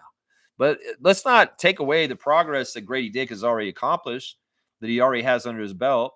And, he's got the offseason and he's also training, even though he's hurt right now. There's a lot of stuff going on, even if he's not available right now. It's still there. That's right. Trevor wants the classic card. It's coming very, very soon. The Stargate saying Stellick was okay. Norm Rumenak was okay as well. Of course, he's a huge Syracuse basketball fan. Laugh out loud. Yeah, Norm was awesome. The midnight guy, the guy that was the late night vampire, Norm Rumenak, he was awesome. The other cool thing about him was, some of those guys were very involved in the local wrestling around the turn of the century. The Fan 590, I used to listen to it. I remember listening to it the night that Owen Hart died and just how sad Fan 590 was. Like the Law was on live audio wrestling, and I was listening to that with Jeff Merrick, and they were covering the Owen Hart tragedy at Over the Edge. And Chuck Swirsky was on during the day with his show, and then at night it would be Norm, and also Spider Jones was around then, who was amazing on the radio, Spider Jones. And some of these guys were involved in local wrestling. They had Apocalypse Wrestling Federation run by Ron Hutchison, great Canadian Toronto wrestling promoter.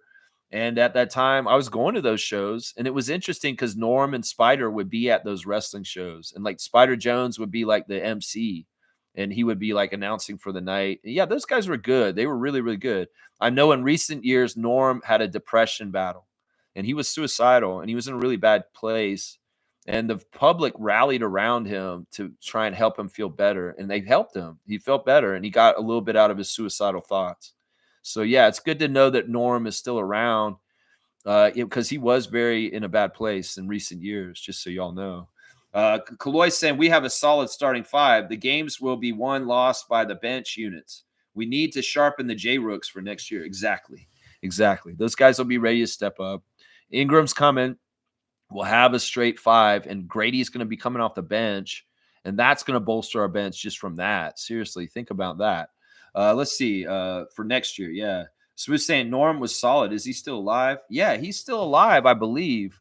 Like I said, there was an article I heard about in the last couple of years where he was very depressed and suicidal, and his friends kind of came together and did a benefit or something to show love for him, and it brought him out of it. Because it's tough. You get into middle age and you start gauging your life. And like I said, you got to trust your life path and understand your path and where you are presently is exactly where it's supposed to be. Don't second guess this shit. Don't get in a midlife crisis and say, fuck, I should have done this instead of this. And I would have did this and this. No, that should never happen. You got to be okay with where you're at. You can second guess everything and get yourself into a suicidal tizzy. It's just not worth it. You got to trust your path, trust the Lord above, and have faith that your path that you walk on is the one he intended. And that's what you have to do. So, yeah, he went through a little bit, in some ways with him, his mindset is professional failure. It's like, I'm not on the radio anymore. I'm not doing this anymore. I'm not this. And like, you get bogged down, you get in a bad place and it spirals out of control. And it's good to talk about depression openly as a subject and stop stigmatizing it, It's like DZ saying Hammerhead Alert was a classic. There you go. I like that. I grew up on the Fan 1430. That must have been an affiliate for another area. There you go. Stargate saying, yes, Lex, I have watched some of Eckhart Tolle's stuff. Seems to me he follows and reiterates a lot of Krishna. Yeah, his philosophies with whom I study. Yeah, I like Eckhart because he's very easy to understand. He's Canadian also. He lives in Vancouver, and he's in BC based. And he's just really a top level modern age philosopher. And he does build off of Krishna and also Osho and some of this stuff that's not so toxic about Osho. And, he's just awesome, man. He's just awesome. He's really matter of fact, and he can really help people be happier. I read the book A New Earth. That's how I got introduced to him. But The Power of Now is another very good book too. And I'm telling you, if anybody has problems with their life, you can read Tolle and he can help you. And the great thing is he's spiritual. He's not religious. He's not going to be throwing this and this about God and Christianity and this. It doesn't matter what your beliefs are. He can help you figure it out from any standpoint, any denomination. That's right. Slug Deezy saying it was 1430 before the switch to fan 590. Okay, so he's throwing his old weight. This is a CBA referee. He said before it was 590, it was 1430. Well, I guess when I showed up in 98, I was too late. It was 590 by then. That's funny. Isn't 1430 the AM? That's what it is? Because the radio dial doesn't go to 1430. That's an AM dial. So you sure that that wasn't just the AM version of it? I'm not sure myself. All right, let's do the classic card. All right, I'm 2:44. Wow, I am almost at 3 hours. And I do have things I need to do, so I better get going. Okay, yeah, we'll do this one. This one's fun. This one has to do with Masai to a degree. All right, here we go. Classic card. Full name answer. Easy one. Get it right away, please. We'll move along with our day. Here we go. Lex, have you ever checked out Muji as well? I don't know who that is. So I guess I haven't. So yeah, I'm really Tolle 100%. He's my guy. Yeah, Kiki Muji, Kiki. Oh yeah, that is Kiki. But you know the rules here, Stargate. What the fuck are you doing, half-assing things?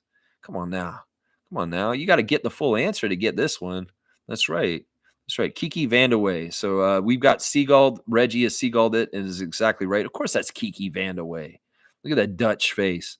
Kiki Vandaway on the Knicks at this time. Of course, he became a front office person for the Nuggets, and he worked with Masai. That's what the connection is between him and Masai. So Kiki Vandaway is the card. Yeah, you're Vanderword, Vanderpup rules. Yeah, it's fine. You're close enough. That's spell check. You didn't half-ass me like Stargate did. You gave me the full answer, and that's what I wanted. Even if it wasn't exactly right. Vanderpump rules, whatever it is. You know, Vandaway. I know how to spell it, though, myself. I still remember. It's crazy. Smooth is the card, and it will be – we're going to just do a 100. It's 100. All right, let's do the rundown and get the hell out of here, guys. Thanks for watching the Rabbit Free channel. Remember, y'all, buy Canadian. And if you're wondering what Canadian pickles you can get, Pickled Canadian is a pickled brand that is 100% from Ontario. So keep it local. And if your store doesn't carry this, demand it. Seek it out. There is a website. I'm going to just go ahead and give you guys the link to the website, and you can see which location is closest to you so you can buy these pickles. Because we want to buy Canadian pickles. That's right. That's their official website, Pickled Canadian. That's my Canadian product of the day. We're going to figure it out for everything. Whether it's Canadian or international, it will damn for sure not be American. So, yeah, Pickled Canadian pickles. There are Canadian pickles that y'all can buy. And, you know, you can make your own, too. Seriously. It's very satisfying. Grow some cucumbers out in the yard and pickle them yourself. That's 100% Pickled Canadian. You're cutting all the middlemen out and just doing it your damn self. That's awesome. There you go. All right, Raptors won in a rout over the Nets last night. Fantastic stuff. They really did dominate them. In fact, as Isaac Campbell pointed out last night in the chat, the Raptors got the 10th most rebounds of any team in the league last night. Of course, they got the most earlier this month with a 70-plus rebounding game, but they got 63 last night, y'all. 63 rebounds for the Raptors as a team last night. That's fantastic. Of course, we shot better than them on all accounts from all different things, field goals, three-pointers, and free throws. We had 34 assists, doubling up their assists. They only had 16. They had 20 turnovers when we got 30 points of our points off of them. Yeah, awesome stuff. Dominated the paint also, 58-46. Just killing them. My 5 stars of the game for the Raptors in this win: Orlando Robinson, Jonathan Mobo, Scotty Barnes, Oshai Abaji, and RJ Barrett. The Raptors 905 lost their last home game of the season against the Long Island Nets, dropping to 13-20. They were not able to eliminate the Long Island Nets from the G League playoffs, which I was hoping they would. My 3 stars of the game in that loss were Jared Rhoden, Evan Gilliard II, and Eugene Omoruyi. Yeah, it's too bad they couldn't win. It is what it is. The Nets had more talent, and we just ran out of gas. We got too tired by the end of the game. All right, y'all. Thanks for watching me today. happy birthday to Ed Pickney and Coach Jim Sand. We love you guys. Get y'all's fantasy team set up. I have a lead over MK right now. It looks like Trucker Kaz is winning his matchup. David and Peter are winning their matchups also in the fantasy playoffs in our league. All right, y'all. Thanks for watching. I'll be back to preview the Charlotte Hornets game tomorrow. DK, I promise you. Back at around 9:30 tomorrow. A little early sometimes, so it's good to show up a little early because I like to get the paint early to make the shot before the defense gets there. That's right. Sometimes I'm looking back like Scotty and wondering when y'all are showing up because I'm there at 9:10. But I'll have the refs and the latest lineup news for the Charlotte Hornet game tomorrow, first thing in the morning. I appreciate all y'all. Thanks for supporting the Raptor Freak channel. Please like, comment, subscribe, share, join the channel if you want to also. And remember, stay present because that's all there is. There's no future. There's no past. There's only right now. Now.